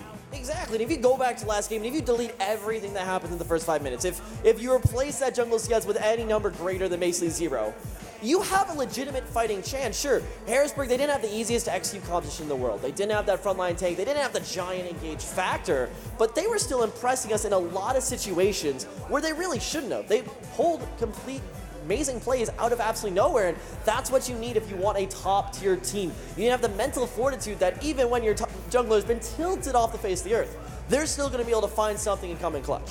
At the same time, I really want to hit on what you just said with the ease of execution on the composition, because when you do have a more traditional composition of damage in the back, tanks in the front, that's something that's just very much, okay, look at it, you can see exactly how it has to play out. When you don't have the front line, when all you've got is the Shen, and you've got to make sure the zillion ultimates are being timed super correctly, when you've got to make sure that all your carries positioning is really good, when you also have those losing lanes, it becomes so much more difficult to get to a point where you feel like you've got your footing, like you've got your balance. And I think that's what Harrisburg never really found in game number 1. They never found that footing. And hopefully here in game number 2, with having a little bit more lane priority, with having a little bit more control over how this one will go, they can find that and make more of a coherent fight come the mid-game. And I think the great point that the analyst hit on a little bit earlier was that we've never actually seen this Harrisburg team anywhere near behind. We are still waiting to see whether or not they can come back from a down victory, just because every time they've been playing this tournament, they've wiped their opponents out of the water. Now, have to see if those games 2 adaptations can come on back, because like we said, it's best of 3. It is do or die. Right. There's no more, you said it earlier, no more second chances. And now it's true because no more second chances. No more second chances. We only do second chances one time. And this is your second chance for Harrisburg University. On the side of Columbia College, we were talking before game number 1 about the possibility of doing a roster swap. The fact that they come here, they do have substitute in terms of Bucksack who could come in if things weren't working out with the Evan RL strategy. Obviously, game number 1, it works out. Throwing back, if you look at their laning, they were able to find themselves a nice lane advantage, just like both their other laners were, in terms of that farm and in terms of that control. And when you have that, there's no reason to really make the substitution. If it ain't broke, don't fix it. Exactly, and honestly, in the grand scheme of that game, aside from the one bottom lane play where Hyami does get something back, T-Sum is able to pick up a kill, it really didn't feel like bot lane had too much of an impact on the early laning phase. And like you said, the Papa Evan bot lane, if it ain't broke, don't fix it. But I do want to keep our eyes on it this matchup. We've seen, especially going to T-Sum, that he loves to play this matchup. He's played Soraka into Morgana basically every time he can this tournament. I want to see if they're finally going to be able to use that to win the lane. If they can generate some pressure that frees up a lot around the map, and finally they can start getting things on their terms. Soraka is one of those champions that I feel like you can see it do so amazingly well, and it's constantly baiting people. It's making everybody take bad fights. It's saving people at the absolute most clutch moments. But if it's properly targeted down, especially in the laning phase, especially not by the enemy 2v2, but by the enemy jungler, or even at that point by a giant star god in the mid lane, those things are pretty hard to run away from. When you look at roaming mid laners, what you always want to see is, okay, when do the mid laner and the jungler make their move to one of the side lanes? And it's usually bottom, because most people are playing for the Drake early. They're playing to get their bottom lane ahead. So that's the big question I'm asking, is when do those two move together to make a 4v2 play happen bottom? Because that's the kind of play that can really set you going. I mean, also, if you're looking just to make that even bigger, if there's one top laner that you want to run all the way from top to bottom lane, it's going to be none other than the Hecarim. The horses will be off to the races. But that even brings up a second question for me, because we were talking before about Columbia College. Last game, they played the more standard composition. It was fairly cut and dry. This is anything but. It is a Hecarim top lane, it is an Aurelion Sol in the mid lane. So much different than what we've been seeing in these recent patches, in these recent competitions. Like you said before, we need to see whether they're actually going to be able to play it, whether they have reps on it. But the nice part for this team is you still have the Sejuani in the jungle. You still have your big meatball that can just go in there and say, I'm going to absorb all the hits. This is fine. We can initiate with this. And you have multiple initiators. That's the other big thing that you look at when you're talking about ease of execution. Who starts the fight? You have Sejuani that can go in, start things off with the Glacial Prison. You have the ability to start things off with Hecarim. We've seen some amazing engages from Hecarims before. There are ways for this team to make things happen, and the follow-up is always there as well. Aurelion Sol, Voice of Light, no, it's not a phenomenal engage mechanism. It's pretty slow. He has to roar. However, when somebody's already CC'd from either Sejuani or Hecarim and you can follow it up with that, that is a ton of damage. And I think the team fight potential in this team is very real. It's absolutely insane. And combo on top of that, the utility you get with the Morgana, the ability to just ignore all the defenses that Harrisburg put up, and it may be just too much at the end of the day. But of course, that's something we will have to see in this matchup. Harrisburg, they do need another win to force us to a Game 3 situation to stay in contention for the Harrisburg University Esports, the first ever title. It's on the line. And we were also talking about, I want to go back to the Hecarim versus Aatrox matchup especially, because I talked about how in pro play, yes, it dramatically went the way of the Hecarim because it was so unexpected. But if Aatrox can manage to scale up, not fall too far behind the Hecarim, Hecarim is not a notorious 1v1 duelist champion. This is not a Jax. This is not a Yasuo. This is not something that can completely dominate a 1v1. And I think if like a Maz gets a chance to scale up a little bit, he could be very scary in this game, as we are on to Summoner's Rift for the second time today. Teams are out on past the Summoning Gate. We'll see how they decide to go about this one as, oh my goodness, is this the level 1 cheese? Is this? It could be. 30 seconds. All right, they got Sawyer. He's ready to fire the binding. We'll see if he can go after anybody there. Oh, he actually gets the room. The follow-up's not going to be there in time. Still gets the flash away from Tails, and that is a good summoner spell to pick up that early. Yeah, especially on the Ezreal. Wants to stay so defensive in the laning phase. Level 1, quick fact, if you take Q, you don't have E. So, I just want to say, before this series started, I said at sub-pro levels, you can get so much out of invades because teams don't expect it, and now 2 games in a row, they got a lot from invades because teams don't expect it. I called my shot. It's almost like you know what you're talking about. Oh my God. It's absolutely crazy. Amazing. We'll see what happens now as everybody else is taking defensive positions. Except Nobody one. wants any more craziness at level 1. One person does, and that's going to be Moss. He's looking for a fight. Moss or at least saying, okay, yeah. if Hecarim face checks this, he's in some trouble. Oh, yeah. But I don't know if he's going to face check it just yet. Yeah. Looks like they're going to be just fine starting up their own red buff. Not invading this time. Not really wanting to go for that one. He's coming over. They have a bit of a schoolyard fight. He's going to go for the first Q. All right. Gets Q number 2. Oh. Misses Q3. You hate to see that happen. As Mr. Stumpy's going to fight back now. Remember, Aatrox Q is long. He's still got 4 seconds before he can do it again. Misty Stumpy has Ignite on this Hecarim. He might just be able to bring him down. Misty Stumpy, first blood! Like the Maws, severely overestimating what he can do there. And if you look at the margin of error there, the health missing, that one ability, that could have turned it all around. Yeah, if he Q3 is huge. Q3 does so much damage. It's massive. And Oh, he got him. Stumpy's going to go down. Yami comes up. He's saying, this is what happens when I get my red buff. He's backing up his top laner, sees his teammate goes down, and he punches him right in the face, coming on back. Now, Speaking now of he which, wants some crab dinner. We'll see if he can steal it away from RJ. A little bit more damage coming out. RJ makes sure he grabs the crab, and now he's having to flash over the wall to keep himself alive. Rovex now potentially in some trouble. TP going to be coming in there from Misty Stumpy. Rovex just about out of mana here. This is kind of what happens to Aurelion Sol earlier. Like I said, you just chug the potions, and he'll be getting himself out. and with that, also good state of mind, Yami plus Gray. They recognize the threat incoming, they keep cool, they know they can just follow calmly down the aisle, look at the lights on the floor, and proceed out to the middle lane. Be very happy, but thankfully something does go back in the top lane, and that death from Missy Stumpy, he had to TP over towards the mid side. He does end up losing quite a bit of CS and experience on that one. And remember with Misty Stumpy on this Hecarim, this is the old school thing when you used to see Hecarim top and Fizz top all the time. Those two champions would always take Teleport and Ignite because they didn't care about Flash. This is one of the very few times in League of Legends we don't take Flash. But it also means it's one of the very few times in League of Legends the jungler never has to worry about blowing your Flash. It doesn't exist. Misty Stumpy will always be gankable if he's pushing up on this Hecarim. And when you have a spammable AoE ability, that can happen. It's great. Forced to flash out here in the mid lane. Also having to use the cleanse. Both summoner spells down there. Very nice gank from RJ. Oh, and they're bringing Sawyer. They're bringing Papa. Gray. You got to be careful about this one, buddy. All right, you were careful enough. Good job. Arrogant indeed does recognize the threat, maybe pinging down the bot lane. Hey, we're missing one Morgana. Maybe be careful, but even with that, the flash down is huge in the lane versus Aurelion Sol. Your Q, the cooldown, it's not that hard to get off repeatedly, and if RJ makes one more sweeping motion up towards that mid lane, that can be a kill going on forward, but I do want to look back at this top lane because when we're talking about how to deal with horses, think about how we deal with horses. When they're running all around, they're not killing us because we put them in a pen. Bring Camille up here, and it's much easier to lock this man down. No flash getaway. And hopefully that can be the solution to their horse-based problems. Like a Moz will be set up under the turret here once again.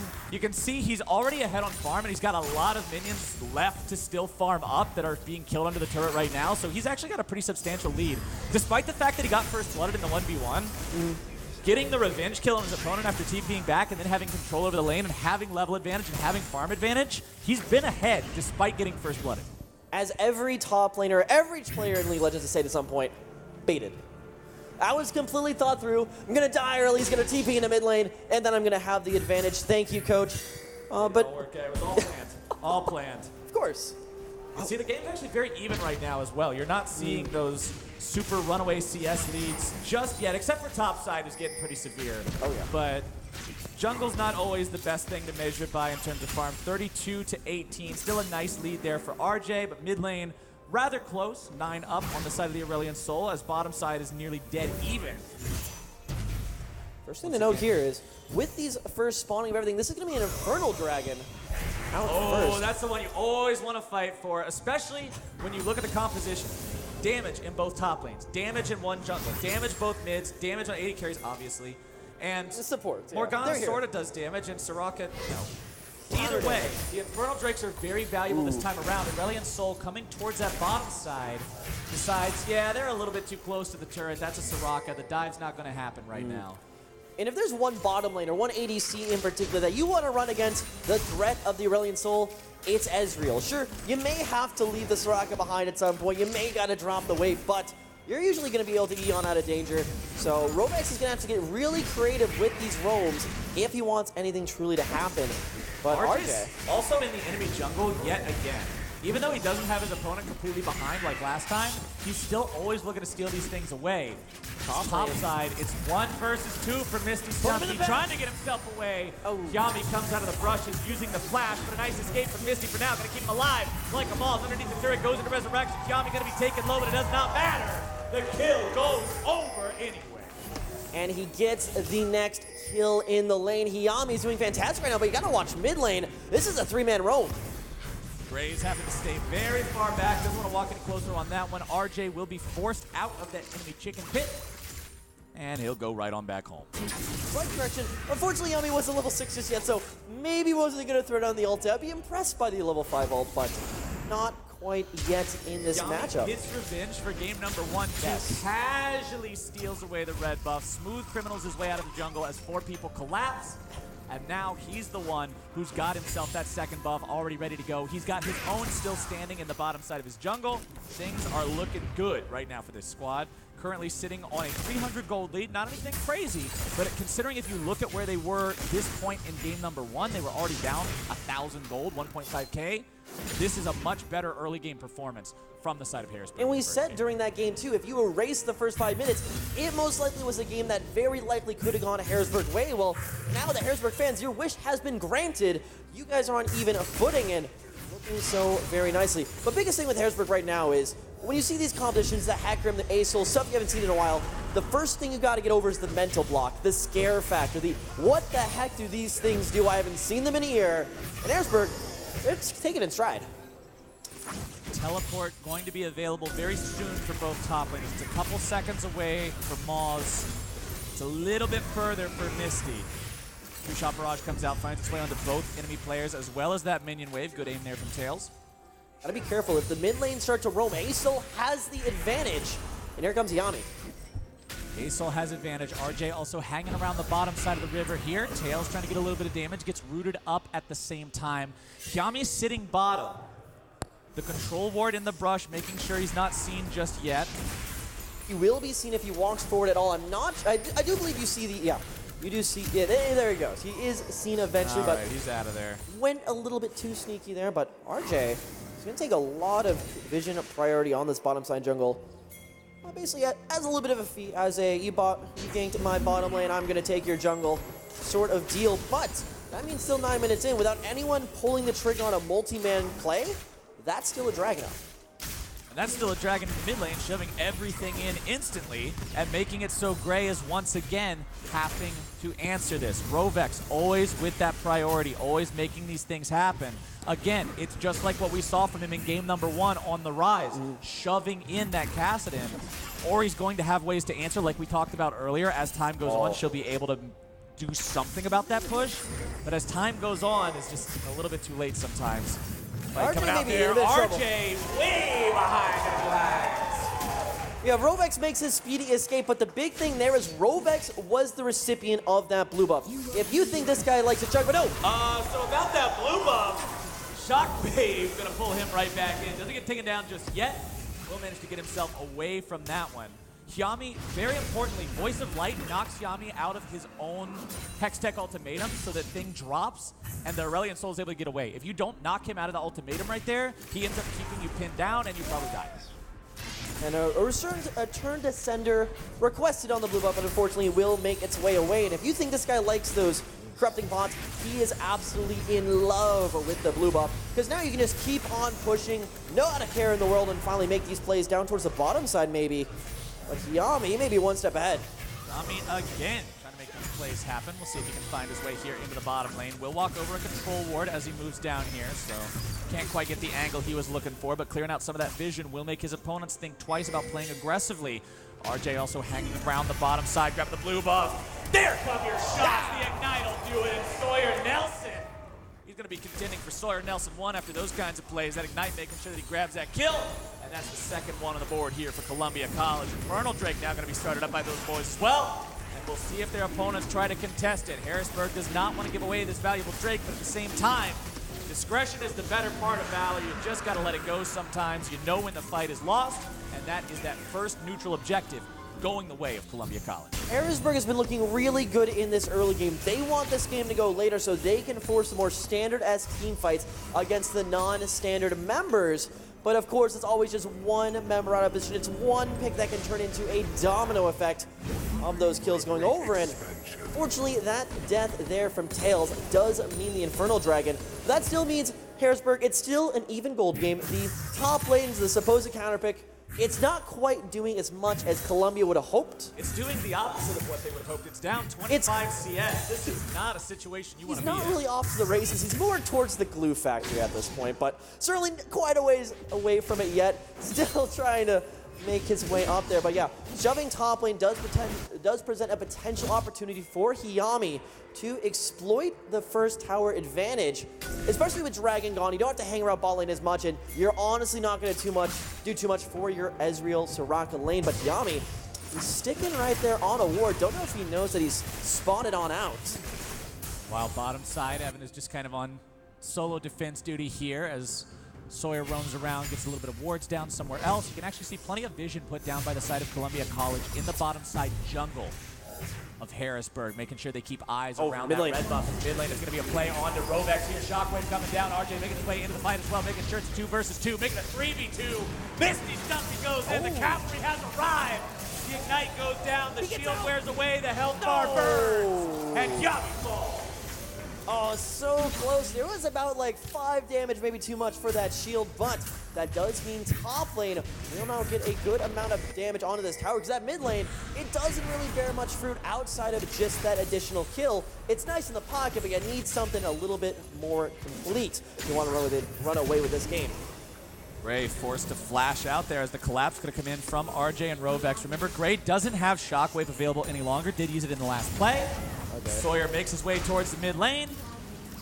Gray gets himself out of that one. Not too worried about it. Tormenting Toil for poke. His bottom side, Evan's like, all right, I got to back away from this one. 1 versus 2. Not a fight you exactly want to take. You will open up the curtain call. Top side, Misty Stumpy going to continue to defend this tier 1, trying to keep that one alive.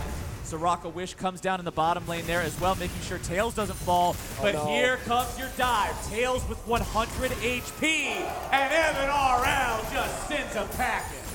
You can ask, but this is real life, ladies and gentlemen. He doesn't need any assistance. He is the carry on this team, but that means top lane now. This could be a race, but thankfully the race helped out by a Flying Star Dragon. Oh, Rovex.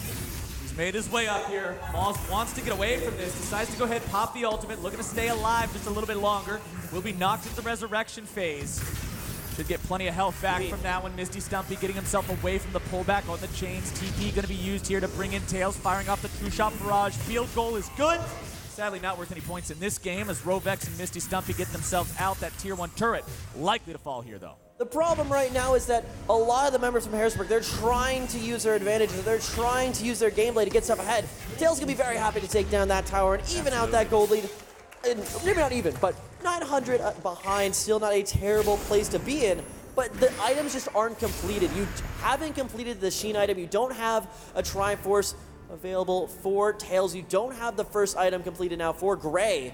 You need a little bit more in the tank. But at the same time, I do want to point out the fact that if you compare the mid lane and the 80 carry farm values, this is so much better for Harrisburg in game number 2. These aren't those lanes that found themselves down 20, 30, 40 CS once we got into the mid game.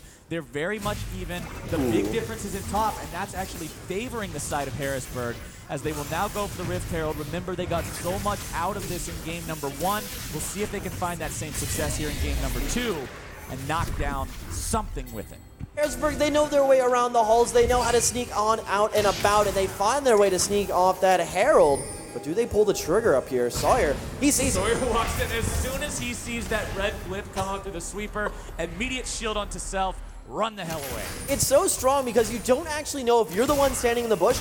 You are not alerted in any way, shape, or form that a support has just swept you. So gonna be a little bit unlucky as he does eat a dark binding on that one. And that means Harrisburg do have to look somewhere else for that potential play. The Gray, he's got cleanse, but gotta be careful.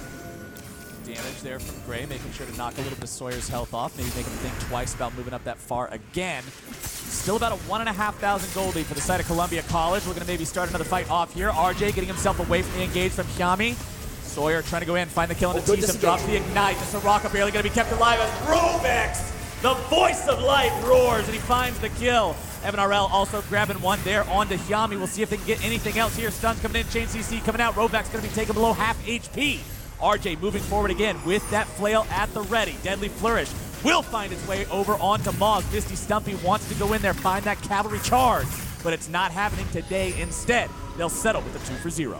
Harrisburg, they're still behind in the damage department. They need a numbers advantage, and originally there in the fight, it looked like a good zoning away from Yami. He kept RJ out of the fight, but unfortunately, F1RL shows up, and I'll take a 1-item Jhin over a 1-item, not even fully stacked Ezreal any day of the week. That Jhin is only going to get stronger. Remember, Jhin is one of those champions that makes more use out of Infernal Drake than almost anyone else. They've already got the one of those. Drake number 2 spawning here in 2-1. It's a cloud, so it's not quite as useful as the Infernal. But Someone's hey, gonna be very happy though. when you're Hecarim, Exactly. feels real good, man. Feels real good. That doesn't.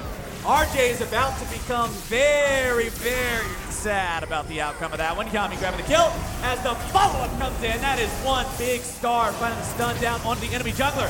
Misty Stumpy makes his way into the fight, drops the ignite, making sure they're not able to have that jungler for the upcoming battle over the Drake.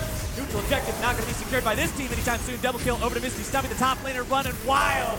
It's a double for Evan RL as well. And only one man stands for Harrisburg. As Rovex will see if he can just get him all the way out of here. Misty Stumpy's just farming up a storm. He doesn't even care. The stun comes through. He's going to be juggled around. More damage coming down just a little bit too slowly here. Over the wall he goes. If Moz he actually got away from him. All right. I think it's more that they just don't care about him anymore. They're like, all right, this They're is not worth it. We're not chasing this guy. Hit the turret. Exactly. Get that extra golden. That just broke that game pretty wide open. 5.3k advantage now in their pockets and so many shoving lane advantages. I wouldn't be shocked to see them grab this bot lane tower as well. And now Harrisburg, we praise them for a very solid early game where they didn't let this cheese composition really take them by surprise, but now they are once again in that bowl. I wouldn't even call it cheese. I would just call it more unorthodox. And honestly, they're making it work. The Hecarim, we talked about how, yeah, the counter pick aspect of it, it wasn't slamming Aatrox in lane. It got first blood, but then it fell behind. Now he's coming online. His impact in these team fights, Misty Stumpy charging into the back lines and finding those carries, he's doing so much damage. This is Trinity Force Hecarim. He doesn't have any tank ability just yet. He's making sure he's got the damage. It's what you want to see early on from the champion. that's just completely eradicating whoever he finds his way onto. And then look at the kill participation on your carries. It's 6 for both of them. Bottom side, the push coming in from Harrisburg. They've got everybody down here. They're summoning the Rift Herald. The tier 1's likely going to fall anyway. Shelly's just probably going to lose some HP here for headbutting that. We'll see if Misty Stumpy and the rest of Columbia College can stop this one, because Harrisburg's looking pretty ferocious. Still going Volvex further is forward. sticking in the mid lane for now. There is confidence with this Columbia College team that they can hold on to this and just look to the advantage. Here comes the Curtain's Call. Turret's going to take some damage there from Shelly. Curtain Call puts a He's on an little inhibitor bit of dents into the health bars here of the side of Harrisburg. Misty Stumpy going in, able to find the CC onto multiple people. Damage comes down. MNRL goes unstoppable. And 4 versus 5. Columbia College is absolutely demolishing this fight. Resurrection comes in, going to be bringing Maws right back to life. Shockwave goes through, not finding a whole lot of success off of that one just yet. Meanwhile, they're bringing in the mid laner, coming in from a long way away. Special delivery! The damage comes in, and Gray goes down. Domination for MNRL. And that is going to be an absolute routing out there from, where's that Columbia College in Harrisburg? It's, oh, wait, there's one member still in here. They know he's here. But not where. He's on Camille, though. Camille's super mobile. He has a beam plant anyway. He's out of there. We're good to go. Blascone gets him out to safety, but this game is quickly slipping away from the side of Harrisburg University. You're talking about a 7,500 gold lead. 20 minutes into the game. 2 Drakes down now as well. More control over the map belonging to your opponents because of the amount of turrets they possess. You really got to look to capitalize on a mistake now. Eventually, once you fall so far behind in the game of League of Legends, you kind of lose the ability to have that agency yourself, the ability to decide, okay, this is where the next fight's going to happen, this is where the play goes, this is where we're going to make our move. And instead you're saying, how can we make them goof? How can we capitalize on them goofing Break up the game. as we enter into the wonderful Instagram sepia tone filter of a pause. All right. And with that, looking at the game state as it is, kick back and smell the roses. Be great. Oh yeah, gotta work the social media. Take a break, get a snack, make sure you're hydrated. Water's very important, whether I you're think playing that's the way game back in the or game. watching. Yeah. They need to hydrate, they need to feed. They need to get their carries fed. They need to run a concession, grab him a snack, and he'll be all good to go. But have something to go, yeah, and then come back to this game, because 20 minutes in, 7,500 gold down. It's a dire situation. Hey! And we're already back. Dire situation is not going to wait for no man. Instead, the game continues now. 21 minutes in, 12-4, favoring Columbia College. Remember, they're on match point. A win here means they win the entire tournament. It means Coach Drake Porter's final competition as coach for this squad does end in a victory, which would be a phenomenal way for him to end up leaving on that one as top side. The collapse is down. Deesum's trying to flash away back to safety. The tier 1 curtain call opens up. Final shot goes through with that one. The godlike streak for MNRL as RJ takes down Tails. Only needed the first shot to be that kill blow on the Soraka. He just wanted to make sure he was batting those stats a little bit further. Sawyer Nelson going to be pretty low, but considering he's not under any real threat, it's not that big of a deal. Voice of Light goes through. RJ over the wall, finding his way onto Gray. Stopwatch comes out. Rovak's going to be kept alive by that one. It's not even a stopwatch. He's so rich, he's got the full hourglass. Yami's got nothing to do but jump over the wall, keep himself safe, give away that blue buff. And somebody's knocking on the doors to bottom lane, and they got the hooves to trample it down. Misty Stumpy making sure he's applying that cross-map pressure as back in the top side. TP could be coming in. We'll see if Tails can get anything out of this one. Yami goes over the wall. Another TP coming back now as MNRL just does so much damage on this Jhin, but still going to be taken so low. Oh my goodness, the man's got shot! Absolutely nothing can stop it. They're not done yet. Gray is in a terrible spot and will go down as well. MNRL. That was pure style from MNRL. That was some John Wick kind of stuff. I don't even know. That's next level. Put that in the montage.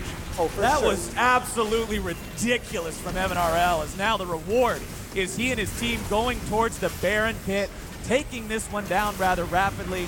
What are your opponents going to do? You've got an Aatrox who's behind, and you've got a Soraka. That is not a 2v5 kind of squad, and that means Columbia College finds this Baron around the same time they found it in game number 1 now with an 11.5 thousand gold lead.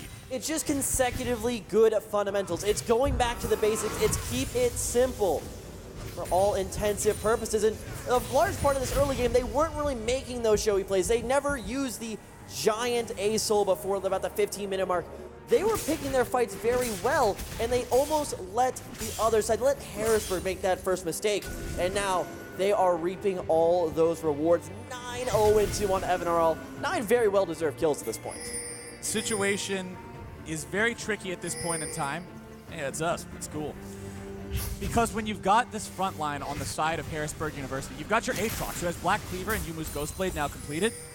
That's a great build if you're able to split push if the game is at a very neutral state, but it's hard to be on the front line when you got no tank ability. Rovak's going to be caught out now. Do they have the damage they need to bring this dragon down? Let's see if they can get him. Gray grabs the kill. That's his first one of the game, going over on the Orianna. Harrisburg University showing signs of life, but their bottom lane turret will not be for very much longer. Evan RL supplying the damage. RJ making sure that nobody's going to walk up towards him. Binding comes through. Flourish goes out. There comes your follow-up CC. The chain is real. Hyami taken nearly down. Tisha getting himself back now as well as that inhibitor comes under fire once more. Seeing if they can bring this one down. It's not even going to be a question much longer. The bullet comes through. The inhibitor goes down, and the pressure continues on the top side. Misty Stumpy does not care. This horse is a horse, of course. He knows what he can do, and he's dominating.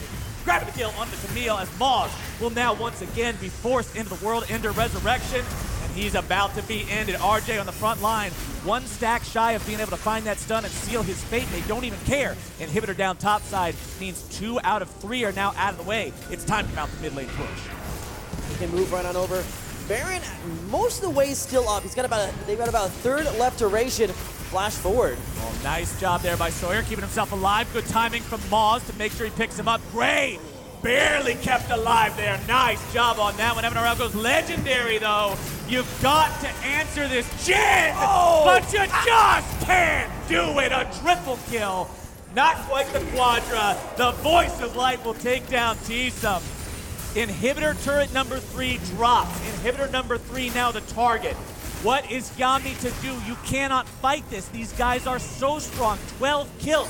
The Jin's got more kills than your team. They're not stopping. There's no reason to. You've got everybody else dead for another 5 seconds before that Ezreal comes back up. Even when he's up, it's still 2v2, and you win that every single time. Columbia College going for the kill blow right here. Evan RL under pressure, grabbing the kill onto Hyami first. Tails trying to make a defense, but it will not do anything. Columbia College are your Harrisburg University Esports Festival champions. That's an absolutely deserved W there for Columbia College. They have been smelling, they have been wanting that trophy for one whole year now. Been in a bit of a dry spell since AVGL, but they finally get their hands on the prize. And it was not a victory that you could look at and say, oh, it could have gone either way. Oh, it was a super close contest. That was a wonderful demonstration of what this team can do from these guys. You can see them now going across for the handshakes. And we'll be throwing it back down very soon here to the stage to Akinola and the victorious team. Congratulations. Give it up for Columbia College, your champions.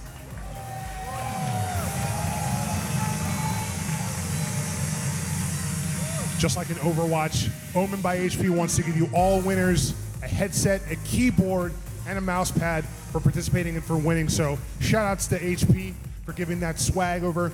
And the runner-ups will receive hoodies, so nobody goes home empty-handed. So without further ado, it's time to hand over the trophy. Raise it up on high. Congratulations, guys.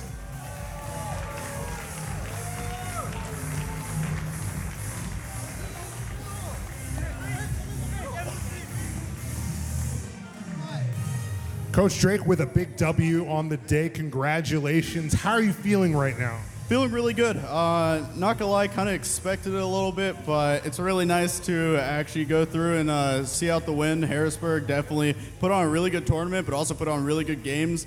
There were certain points during the games where I was really confident leading up to it, and then they made me question a little bit, but overall, feeling really good. How do you feel about this squad? What's the future for the Cougars? Sorry, can you say that again? Awesome. Well, congratulations, guys. You all did a good job. Congratulations to you. You deserve it. I hope you guys enjoyed yourselves. Everybody, one last time for Columbia. We're going to throw it to the analysts. take us out. Thank you very much, Akinola, and congratulations to Columbia College. Drake ending on a high note, being very dominant in game number 2, best of 3. Sad, it is a sad note for Harrisburg, but they did extraordinary for their first year. But let's talk about what Columbia College did right. Wild Turtle. They honestly played pretty phenomenal in like all the games today, and they just kind of destroyed Harrisburg, but that's kind of how it was. I mean, I was really impressed by the draft. I think the draft on CC was a lot better. Personally, Drake came out with his win. I know this is his last tournament with CC, so it's interesting to see where they'll go from here. And Harrisburg is very new, so like they put on a really good showing right now. I'm interested to see where they go further in collegiate and if they make it to finals in ULOL. Yeah, we're actually going to take a look at one of the replays, a couple of the replays from the match. We're going to throw them up on just a moment here. Yeah, so I think this point was pretty much when they completely lost the game here, because after they get the double kill on the Hecarim and just clean up everyone else, they had no other counterplays. Yeah, they definitely tunneled on the Hecarim and ran past trying to save Tails right there. And then, I mean, it just snowballed out of control from there. They just ran over the map. Really not much you could do when you have an Ezreal versus a Jhin that's fed and a Hecarim running you down. Yeah, and then Evan RL just had an extremely great game. He had like 13 kills or something like that. So Oh, yeah, he obviously had a great game. Super phenomenal.